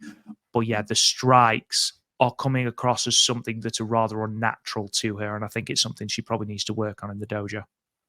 Yeah, her strikes remind me of Miyu Amasaki's 2 years ago, back in 2022, where it's like you're not going to break an egg with that. And again, the strikes are something that, especially when you're in the dojos with the Utamis, the Mirais, you're eventually going to get there. It's something that can relatively be taught, like how to do it, like how to execute it, how to be safe with it. And then you get into different levels of how to build it up, how to use it in psychology, how to, use it as a comeback move, as we've seen Utami, Mirai being, Micah's being able to use a lariat as your comeback move. But right now, she just needs to work on having her forearms don't look as weak as they do. I completely agree. A lot of her aspects of her game have improved, but again, she's only been wrestling a handful of months, so I think that's something with time that'll come across. Again, Ria Sato was good here. Now Ishikawa is always terrific, but for me, this was the Myla Gray show. It really was. As we're building towards the finish, I thought again she looked terrific. Her offense looks absolutely spectacular. Everything she does in the ring, there's no wasted motion. A solid tag match. 3.5 stars for me, partner. Yeah, it's worth noting that Ria Sato, another spirited performance from her. And something I don't feel like I spent enough time on when we were talking about Korakuen, just with everything else we were talking about. The Korakuen reaction to Ria Sato was unbelievable. She was the most over in that tag match that also included Utami and Koki Amare and Chika Goto. I feel like the Korakuen reaction and the chants that started of Ria Sato were unbelievable. And she's, again, it's another feather in the cap of her as she continues this improvement. But yeah, ultimately, she is the one to fall to that amazing Sky Twister press. Moving on to Kazuna Tanaka and Naho Yamada. And Matt, I have a feeling that if Naho Yamada delivers as much passion in her wrestling as she does in singing her entrance theme, she is going to be a very, very, very talented wrestler, isn't she? Yeah, again, this one went under 7 minutes. It was an easy story to tell. The bell rings and they start throwing some forearms, some really good forearms. Eventually, Yamada is able to get the early advantage with a figure four. You see Tanaka is able to counter out with the armbar. So we have simple strategy here, whether it's like, okay, we're equal when it comes to the striking, where Naho is really good when it comes to the leg submissions. Tanaka, again, from what we've seen over the last 2 or 3 months, is really good at locking in the armbar, a la like her dad. And by the way, her dad, Minoru Tanaka, is wrestling on a GLEAT show, I think, this weekend or next weekend. So I thought he was retired. Regardless, I think that's really, really cool that Papa's coming in to kick some ass. Maybe he'll use the Redream as to get the win. But, ultimately, though, it's really good stuff. Again, I'm a huge fan of Kazuna Tanaka. Naho Yamada blew me away, as we just talked about at the Korakuen show. I thought this was terrific stuff. Another really good match, especially in the middle of the card. Didn't overstay its welcome. Went a tad under 7 minutes. These two in a year or two can definitely have a bigger match, some are 14, 15 minutes. But for what, the crux of this show was, the psychology, I thought it fit absolutely perfect. Big things definitely on tap for Naho. Big things on tap for one Kazuna Tanaka. 3.5 stars for me, partner. Yeah, really good. Another really good performance from Naho, who I'm looking forward to seeing progress, because she was another one on top of everybody else that impressed during Mask Fiesta. Moving on to the semi-main event, the time limit draw 6-woman tag. This is another match that really impressed me. Again, you look at the talent in this ring, and that's not a controversial statement. I think, everyone anticipated this being absolutely brilliant, and it did not disappoint. Mirai Saku seemed to be on the same page from here, which is good. We got a revisit of Mirai and Utami from their fantastic Dream Star match in Korakuen, which culminated. We get the spot in every 6-woman tag, it feels like, but it's still quite exciting where everybody hits that one move and then we get everyone down. Mirai absolutely decapitates Utami with this lariat, and I'm not joking. I felt it. Like, I know I've said that before on this podcast, but like, Utami basically did a complete 180 flip. Mirai hit her that hard with this lariat.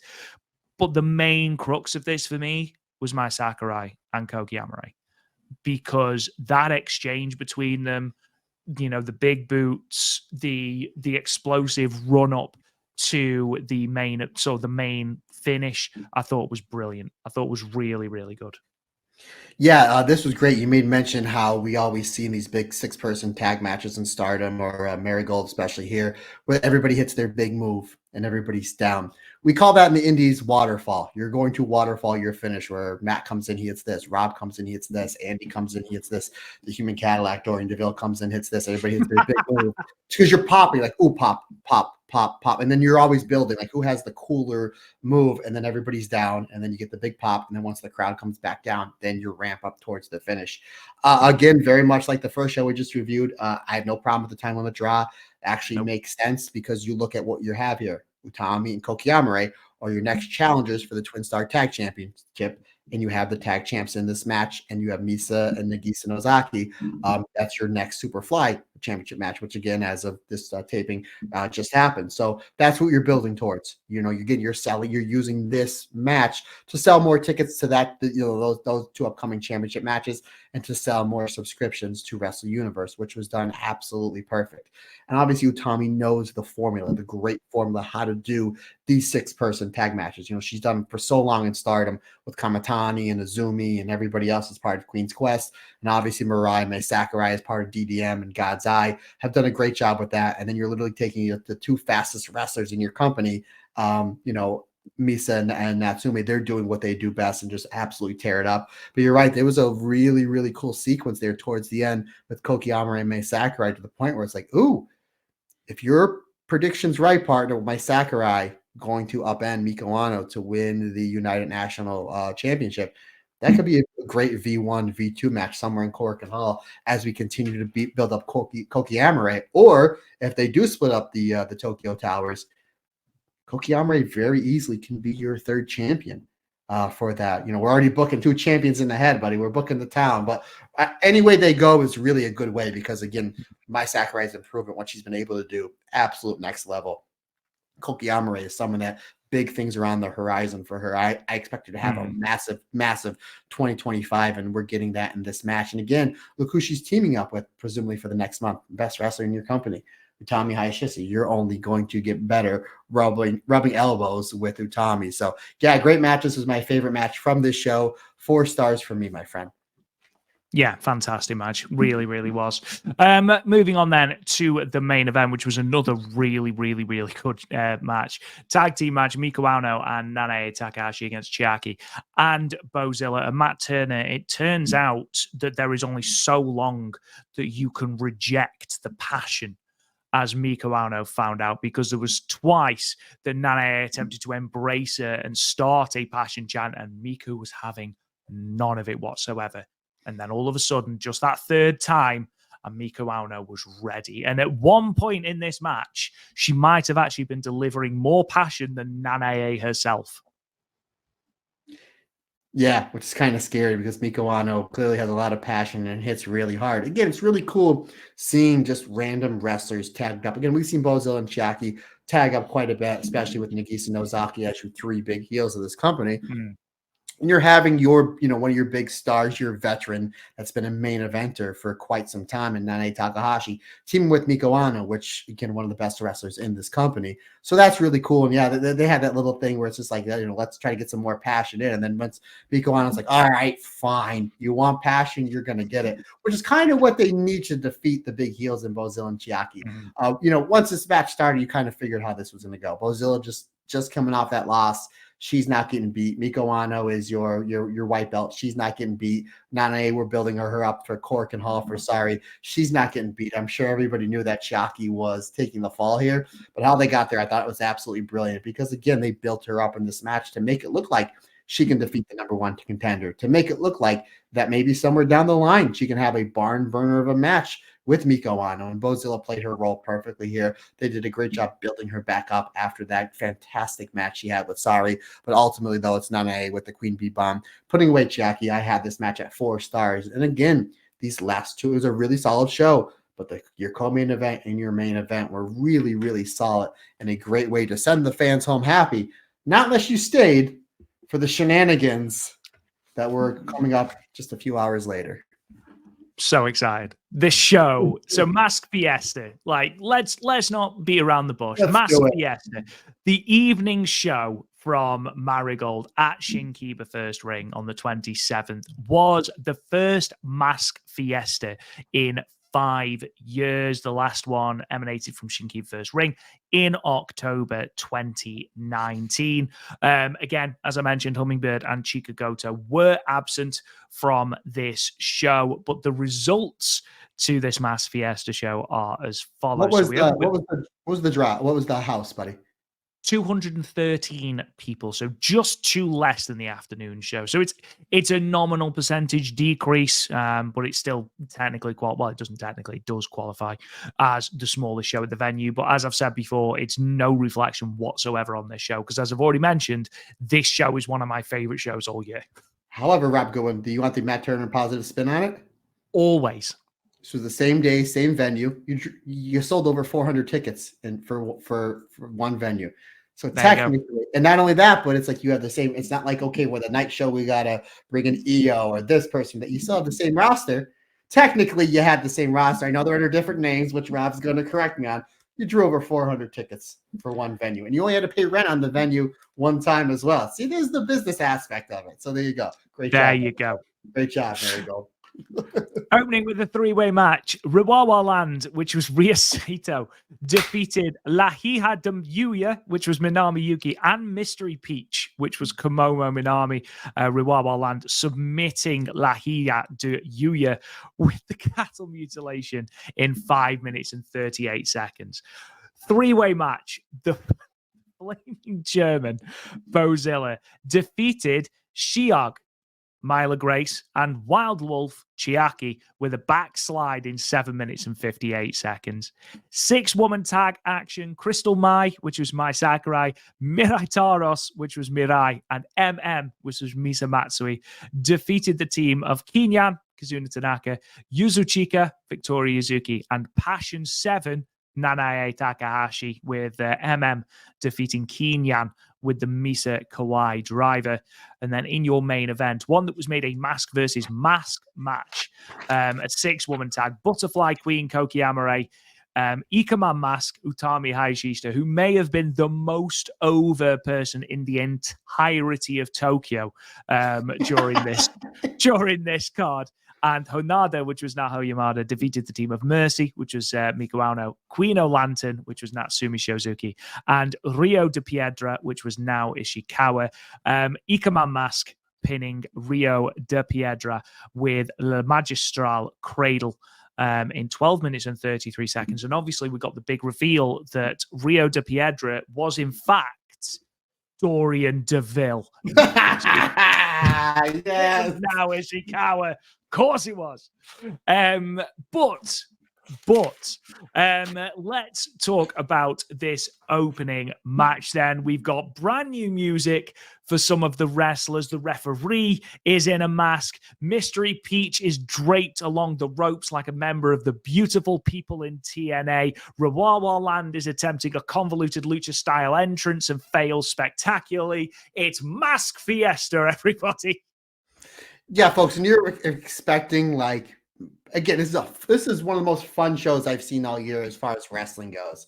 If you're like, I want to see just like 4.5-star matches, we reviewed it in Korakuen Hall. We reviewed it with the last 2 tag matches on what happened earlier in the day. This, and considering the fact that they did these back-to-back shows, where it's just like here's your great wrestling.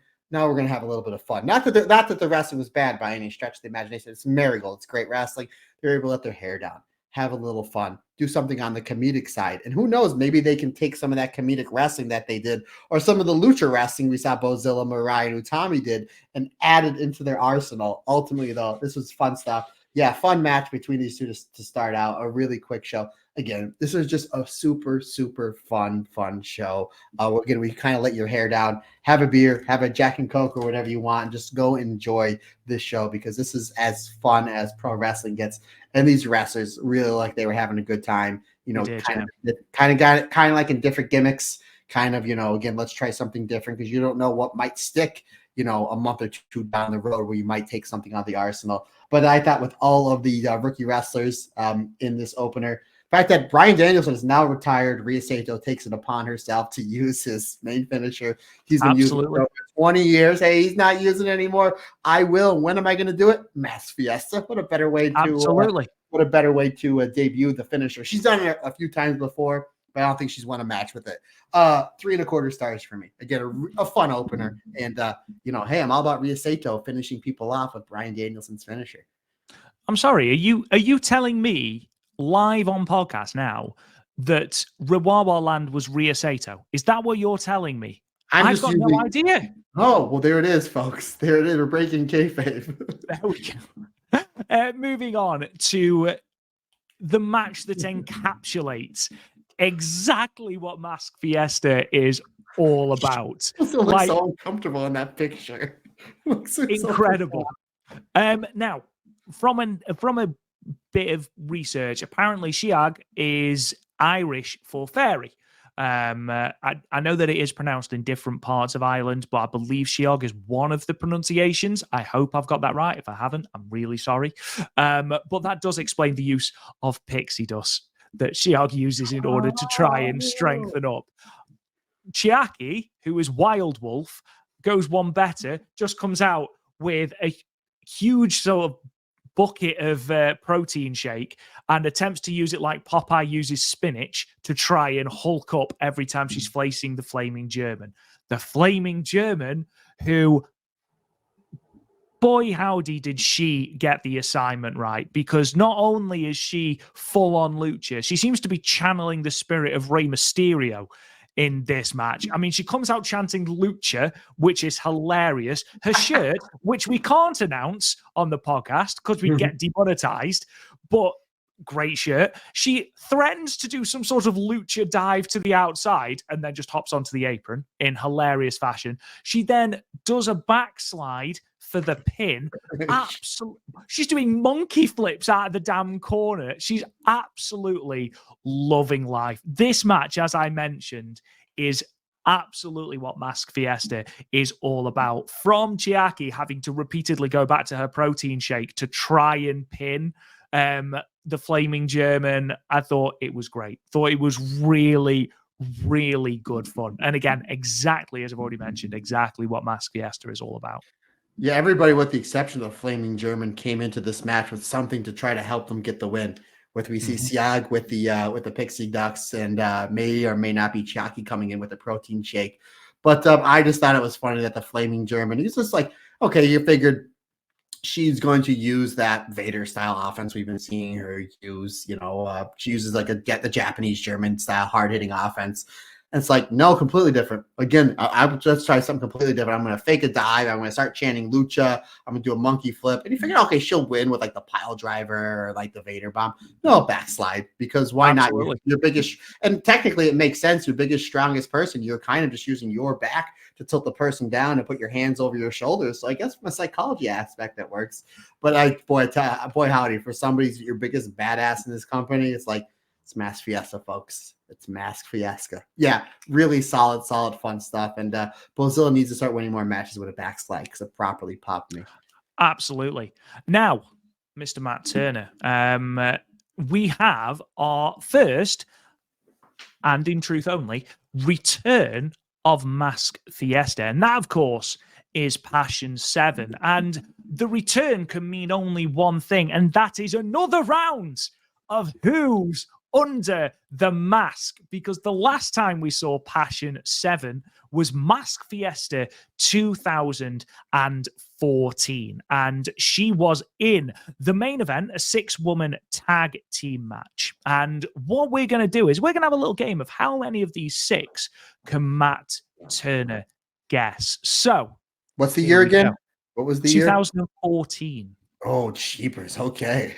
Now, for those of you out there who are screaming at your YouTube screens or in your cars and listening to the podcast, I know Utami has been in a Mask Fiesta match before.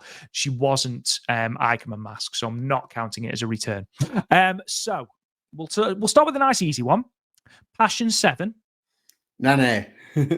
Excellent. 1 for 1. I love that. Iotika. Io. Correct. 2 for 2. And Mayu Chika. Oh, Mayu. Iwatani. Yeah, has to be. Now, that's where things get a little bit harder. Uh-oh. We've got Pirates Kaiser. Oh, that's Kyrie. Okay. Now, if you go 6 for 6, you'll be a better person than I. What am I? I'm 4 for 4, right? Okay, so you are indeed. Okay, so I'm already over 50% regardless. Okay, go ahead. I'm already trying to think of the roster in 2014 in my head, but go ahead. I would have got one of these. I wouldn't have got both. Kogutan. Koguma. Well done. Excellent. 5 for 5. This could literally be anyone, by the way. Gold Tiger 4. Rocky Romero. No, no, it was not Rocky Romero, unfortunately. I'm going to say Gold Tiger. Yoko Bito? It was not One more. Yoko Bito. I'm going to say Alpha Female. No, neither of those featured on the show, I don't think. No. Yoko Bito was retired at this point. Oh, that's right. I know she's come back so many times that I kind of get.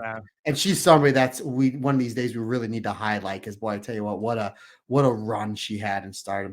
I just watched actually last night Mayu her first defense of the red belt after she defeated Io against Yoko Bito. What an absolute hidden gem. But the reason why I said alpha female was just in the tradition of Bozilla. That's what I thought. No, so Gold Tiger 4 was Yoshiko. Oh, well, that makes sense because she has like the gold tiger print on there. Yeah. Oh, yeah. That one. If I thought I would have got that one, but I will say this: as we had this graphic up, I literally wrote down the proper names of said wrestlers, knowing that you would give the fancy mask names. I had no idea that was Mirai until the end of the match because her color scheme was different. Yeah, and he wrestled nothing like Mirai, and I was like, okay, I see the blue hair popping out. And then I was like, I think it's Mirai. And then she gets a running boot. And I'm like, was that Koki Amarai? And I'm like, no, Koki Amarai is taller. Like, I couldn't figure out it was Mirai until the end because she wrestled completely different. But this was a really, really fun match. What was the time on this match? This was 12 minutes and 28 seconds. Yeah, you're absolutely right. What I thought was quite funny was that, Misa Matsui and Mai Sakurai had clearly gone the kawaii route of masks. And Mirai had clearly gone to a very, very different place where she decided, I'm going to go satanic bull with my Mask Fiesta gear. And yeah, it worked because she was incredibly entertaining, from the way that she attacks the match, the way she wrestles, to then trying to gore Passion 7 with her horns at the end, and channeling her inner Hiroshi Tenzan by doing the Mongolian chops, because obviously he had the weird horns on his gear as well. Now, Matt Turner, I'm going to channel my inner Matt Turner, and I'm going to nip to the toilet very, very quickly as you discuss this match. So, go ahead. Let's see how fast you can go. But no, I thought that was really, really fun match. I thought Victoria Yuzuki really, because we're doing a lucha style show, so I thought Yuzuki might have been the MVP of this entire show. We've seen her do that high-paced, high-fast offense, like the high-speed offense. We saw it towards the end of her run in Stardom, and we've been seeing it here quite a bit in Marigold. Considering this is like a lucha-style show because it is Mask Fiesta, I thought Victoria Yuzuki really stood out here. She really dipped into the lucha-style offense with the arm drags, with the throws, with the trips, with the rolls, with the pinning attempts. And again, it's something more in the arsenal that is Victoria Yuzuki. We've seen her just how she's been able to put on terrific matches, whether it's tag, 6-person, or singles, and that she's trying new things out all the time. But regardless, I thought that Victoria Yuzuki was the MVP, not only of this match, but possibly the entire show. Again, she tapped into a lot of lucha-style offense. I thought her stuff with Misa Matsui was great. Again, maybe that's a high-speed championship match somewhere down the line. Maybe in a year or two, that's a match for the United National Championship, the Wipeout, somewhere we would see down the line. But my Sakurai here, she was terrific. She was a lot of showman, my Sakurai, that we saw in the beginning of Marigold, and we saw that, her ladyship that we saw towards the end of her run in Stardom, just with a little bit of lucha touch, which I thought was great. And Nanae Takahashi, she's, again, as Rob said, back in 10 years ago at 2014, she was the only, she has done this show before, so she knows it's a different show. Let's have some fun with it. But ultimately, I thought this match was great. Rob, what I was telling our fantastic listeners and viewers, that I thought Victoria Yuzuki was the MVP of this entire show because she really tapped into a lucha style offense, like in a serious way. And maybe that's something we see add towards her arsenal in the future, because she was like flawless with it. Yeah, absolutely. She seems to be sort of doing that style a little bit with, you look at her ring entrance, for example, where she sort of catapults herself over the top rope. It's almost that lucha style there. But yeah, I think in a sea of people who were sort of going for the comedy route, and it's very successfully, I think Yuzuki sort of did channel that very, very, very well. Moving on to the main event then, and this was another that was incredibly entertaining, perhaps unsurprisingly. Queen of Lantern, Rio de Piedra, and Mercy came out dancing to a Halloween song, which reminded me of the weird Halloween advert from Halloween 3 Season of the Witch, if you've seen it. Yeah. We saw it literally the other day for the first time. Goodness gracious me, what an absolute head trip that film is. But we talk about over as he smacks his microphone. No one on this show is more over than Ikeman Mask, who, aside from doing some death-defying leaps on the apron and repeatedly stalling in the match and just going through the ropes to different sides of the ring just so that people would chant Ikeman, the people loved it. People absolutely loved it. Also, I will always appreciate people that can do the splits. I am perhaps the least flexible person in the entire world. Bending over to turn a plug socket off hurts. So watching Koki Amare slam herself down into the splits to do her entrance, very impressive. Yeah, I thought her mask looked the best. I thought she had the best mask out of anybody, with the butterfly and the purple kind of fits like the Koki Amare character. Really cool stuff. Again, Utami worked a completely different style. We've seen between me and you, we've seen every one of her professional wrestling matches. I don't know if she's ever won with the Lamahi Straw Cradle, but if you're going to break it out at any show, buddy, break it out at Mask Fiesta. The fact that she specifically stopped her own pinfall to then do the La Magistral Cradle just to fit in with Mask Fiesta. Perfect. Loved it. Play the gimmick. Yeah, this is my favorite match of this show. Again, this was a really, really fun show. Naho Yamada I thought was terrific. Team she fit in really well with the Mask Fiesta theme, especially teaming with, I guess, the #1 contenders here in Utami and Kokiamare. Obviously, Miko Ano, Naoi Ishikawa, Natsumi Shizuki, they were terrific. So you had that blend of the lucha, the comedy, and the wrestling between these six. Ultimately, though, yeah, really, really fun match. You're absolutely right. Utami High is just insanely over. And I just thought, tip of the cap to her winning with the Lamahi straw cradle. Because why not? It's Mask Fiesta, brother. It's Mask Fiesta. What a show. Like 1 hour 20.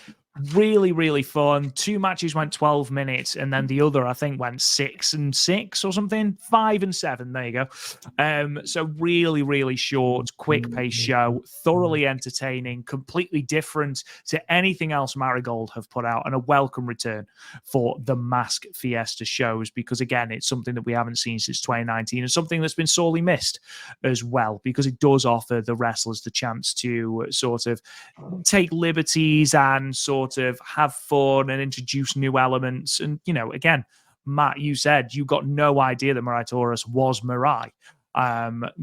So, you know, it gives the wrestlers just that chance to have a little bit of fun. Speaking of fun, though, before we wrap this bad boy up that's going to have gone 3 hours, Matt Turner, it's time. Speaking of Vader, it's time. It's time. It's Gazer Julia time. Time.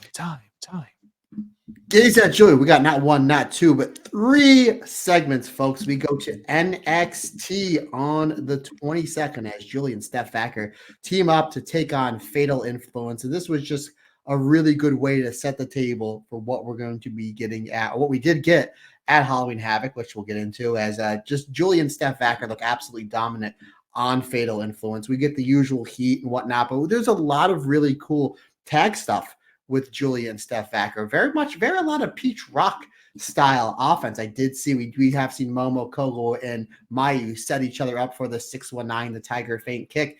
And that's what Julia and Steph Vacker are doing. Julia does a drop toe hold that sets her opponent up for Steph Vacker to be able to do the 619, the Tiger Feint kick. And then Julia properly kicks her opponent in the back of the head.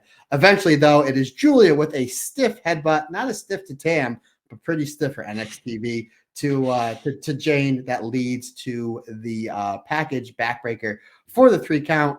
And that sets us up for our big tag match at Halloween Havoc, with Julia and Steph Vacker taking on the team of Roxanne Perez and Cora Jade. Now, Rob Goodwin, have you got a chance to see this match yet? I haven't. I've seen highlights and I've seen clips, but I haven't. I've seen the finish. We talk all the time how great Joshi Tag Wrestling has been this year. Not only in Stardom, not only in Marigold, we've seen it in Tokyo Joshi Pro, we've seen it in Sendai Girls. You can take this match and parachute it in with the great Joshi tag matches we have seen all year. I actually had a nice conversation with a friend of the show, Allison Danger, and how great this match was. So, it was really, really good. Me and her just kind of going back and forth with the psychology. Obviously, Cora Jade, this was her first match back from injury. You can see she was a little bit rusty, but they did a good job like getting her in and out where she needed to be and not needed to be. So they did a great job working around her. Now, the Julia Roxanne Perez match that took place at the beginning of October in the CW debut was a good match, but it seemed like it was just missing something. It seemed almost as if like Julia was afraid to hit Roxanne Perez, and the fact that Roxanne Perez their chemistry didn't mix. Whatever little kinks they had in that match, they weren't here at all, because Julia and Roxanne Perez were fantastic. And I've been saying this for the better part of the last 2 years. I think Roxanne Perez is the best worker in NXT, male or female. She's fantastic. And regardless of the great wrestlers she's been working with over the last 1.5, 2 years, she's finally found 2 wrestlers that are on the same level as her. And that's no disrespect to like the Lila Valkyria, who I'm a huge fan of. We saw that match with the 2 of them in Philadelphia on that NXT show the same day as WrestleMania Saturday. But she's in the ring with 2 wrestlers on the same level with Steph Vacker. Great stuff with her and Steph Vacker with back and forth, with just the quick offense, the lucha style offense, the back and forth stuff. Julia and Roxanne Perez were absolutely terrific here. Julie and Steph Acker, again, their chemistry as a tag team, considering the fact they've only teamed a few times, you can tell they're really working in the performance center under the eyes of Sarah Mato, under the eyes of Shawn Michaels, of how to perfect certain tag stuff, because they were absolutely on point here. We have Roxanne Perez that was able to come back with a lot of her great offense. Just the Quesadora into the crossface onto Julia. Julia eventually gets the advantage back. She gets the Joshi style drop kick. Eventually, we get the cutoff onto Julia. We get some heat onto Julia that eventually leads into the hot tag onto Steph Acker. Steph Acker comes in, house of fire, bumping, great job bumping and feeding from the heels. Eventually, we do see Julia and Steph Acker hit some stereo headbutts to Cora Jade and Roxanne Perez, because why not? That eventually leads to Cora Jade and Roxanne Perez come back with stereo super kicks. So you got the headbutts, and then you have the heels come back with the super kicks. That takes out Steph Acker and Julia to the outside. We do see some double dives from Cora Jade and Roxanne Perez. That was terrific. Roxanne Perez then hits a top rope hurricanrana to Steph Acker. And then, however, Julia comes in. She cleans house. She hits the 360 glorious driver onto Roxanne Perez. That takes Roxanne Perez out for the rest of the match. They divide and conquer and beat up poor Cora Jade, and by beat up, the best G trigger we have seen in the United States. I'm sure you saw that highlight. I know that she's thrown the G trigger a few times since she's been in NXT, and the diehard Stardom and Marigold fan base are like, yeah, we've seen that a little bit stiffer before. Tam, Shuri. And boy, howdy, she was. Maybe Julia got rocked a little bit, and she thought she was in Korakuen Hall, and she was wrestling Tam and Shuri, and because she lambasted poor Cora Jade, and then the match finishes with a picture-perfect sky twister press from Steph Acker. I've only seen a handful of Steph Acker matches. I've obviously seen all the stuff she's done in Japan, and that great match. The two great matches she's had with Mercedes. Didn't know she had this in her arsenal, but very much like Suzu Suzuki in the finals of last year's 5-star. I've only seen it once and was absolutely perfect. Steph Acker picks up the win here. Phenomenal match. 4.5 stars for me, folks. If you haven't seen it, go out of your way to watch it. Again, Rob, I know you're an insanely busy boy. When you get a chance, definitely watch this match, because you literally can parachute it in with the great Joshi-style tag matches that we've seen. Folks, that takes us to just this past Wednesday. On NXT, we do see that Delta now going under the name, I hope I don't mention this up, as Zahara. Zahara gets the win in almost a squash match like her debut over here in NXT. After the match, Fatal Influence, Roxanne Perez and Cora Jade attempt a 5-on-1 attack onto Zahara. Eventually, Kalani Jordan, Julia, Steph Acker come in and join the fray. Roxanne Perez, who's great on the mic, just says, 5-on-4. We'll take those odds.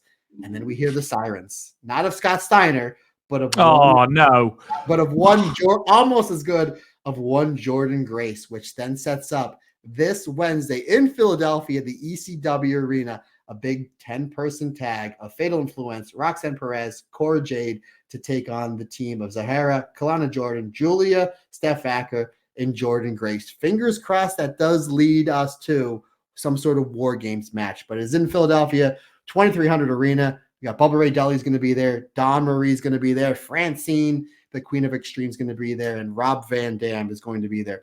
Fortunately, I will not be there, as tickets sold out in less than 30 minutes. And I do not feel like paying twice the price for a ticket, considering the fact that these WrestleMania tickets looking like they're going to be very expensive. So I'll be watching this one in the comfort of my own home, from my favorite building, not only to wrestle in, but to watch wrestling, the legendary ECW Arena.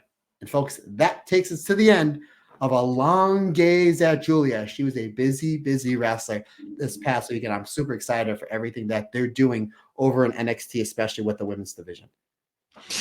And with that, we just need to look on at what Marigold have got planned over the next week. Obviously, we know that they have had 2 shows in Hokkaido on the 2nd of November, which is today as we're recording. But obviously, we haven't had a chance to watch them. Again, they are due to air on Wrestle Universe on the 4th of November. However, they are due in Nagoya on the 4th of November. Nagoya Congress Center, to be exact. The card for that has been announced, and it is as follows. Ria Sato versus Naho Yamada. Misa Matsui versus Komomo Minami. Myla Grace versus Nagisa Nozaki. Now Ishikawa still looking for that first singles victory. Don't think she's going to pick it up here against Bozilla. Tag team action, we have got Kazuna Tanaka and Victoria Yuzuki against Natsumi Shozuki and Hummingbird. And then in your main event, it is labeled a Dream Star Special 6-woman tag match. It's the women that have got the top 3 most points in each block, with Utami Hayashishita, Mirai, and Koki Amare on one team, and Nanae Takahashi, Miko Ono, and Mai Sakurai on the other. Elsewhere, they have also got a show on Thursday in Yokohama City in Kanagawa. The card for that hasn't yet been announced, and we probably won't be able to review that next week simply because it won't be live because it's not in Tokyo. The week after that, of course, is the start of the Winter Wonderful Fight Tour, and that is in Korakuen Hall. We've already got, as we mentioned, those 2 matches that have been made official. Sari versus Nanae Takahashi for the Marigold World Championship, and the Twin Star Championship between Mirai Saku and Utami and Koki Amare, potentially adding to that Miko Ano versus Natsumi Shozuki as well. But that, Matt Turner, wraps it up for an incredibly long episode of the Marigold Standard. Ladies and gentlemen, thank you so much for joining us, both in video and audio form. Video, if I don't forget to not delete this before I've uploaded it like I did with the Stardom Cast video. So apologies about that. But thank you so much. Don't forget, you can find us anywhere you get your podcasts. Don't forget to leave us a like and subscribe to the podcast. A comment would really help us out, as would a rating. You can find us on the website for a limited time, www.thestardomcast.com. It will soon become www.talkjoshi.com. So please keep your eye out for all of the rebranding stuff as well coming up for that. You can find us on social media at the Marigold Podcast, or Marigold Podcast, should I say. You can find us on YouTube. And most importantly, don't forget you can support us on Patreon, because if you like all of these episodes early and ad-free, you can do that for as little as $1 a month. Patreon.com/The Stardom Cast. Matt Turner, have a lovely time at your church dance. I hope that you are treated like the princess you deserve. Look at that. The moves. Look at him. Who is the most kawaii in the cosmos? Look at that. Who's gonna be the most kawaii at the church dance that's under the age of 50? Exactly. Matt Turner, where can they find you and sign us off, good sir?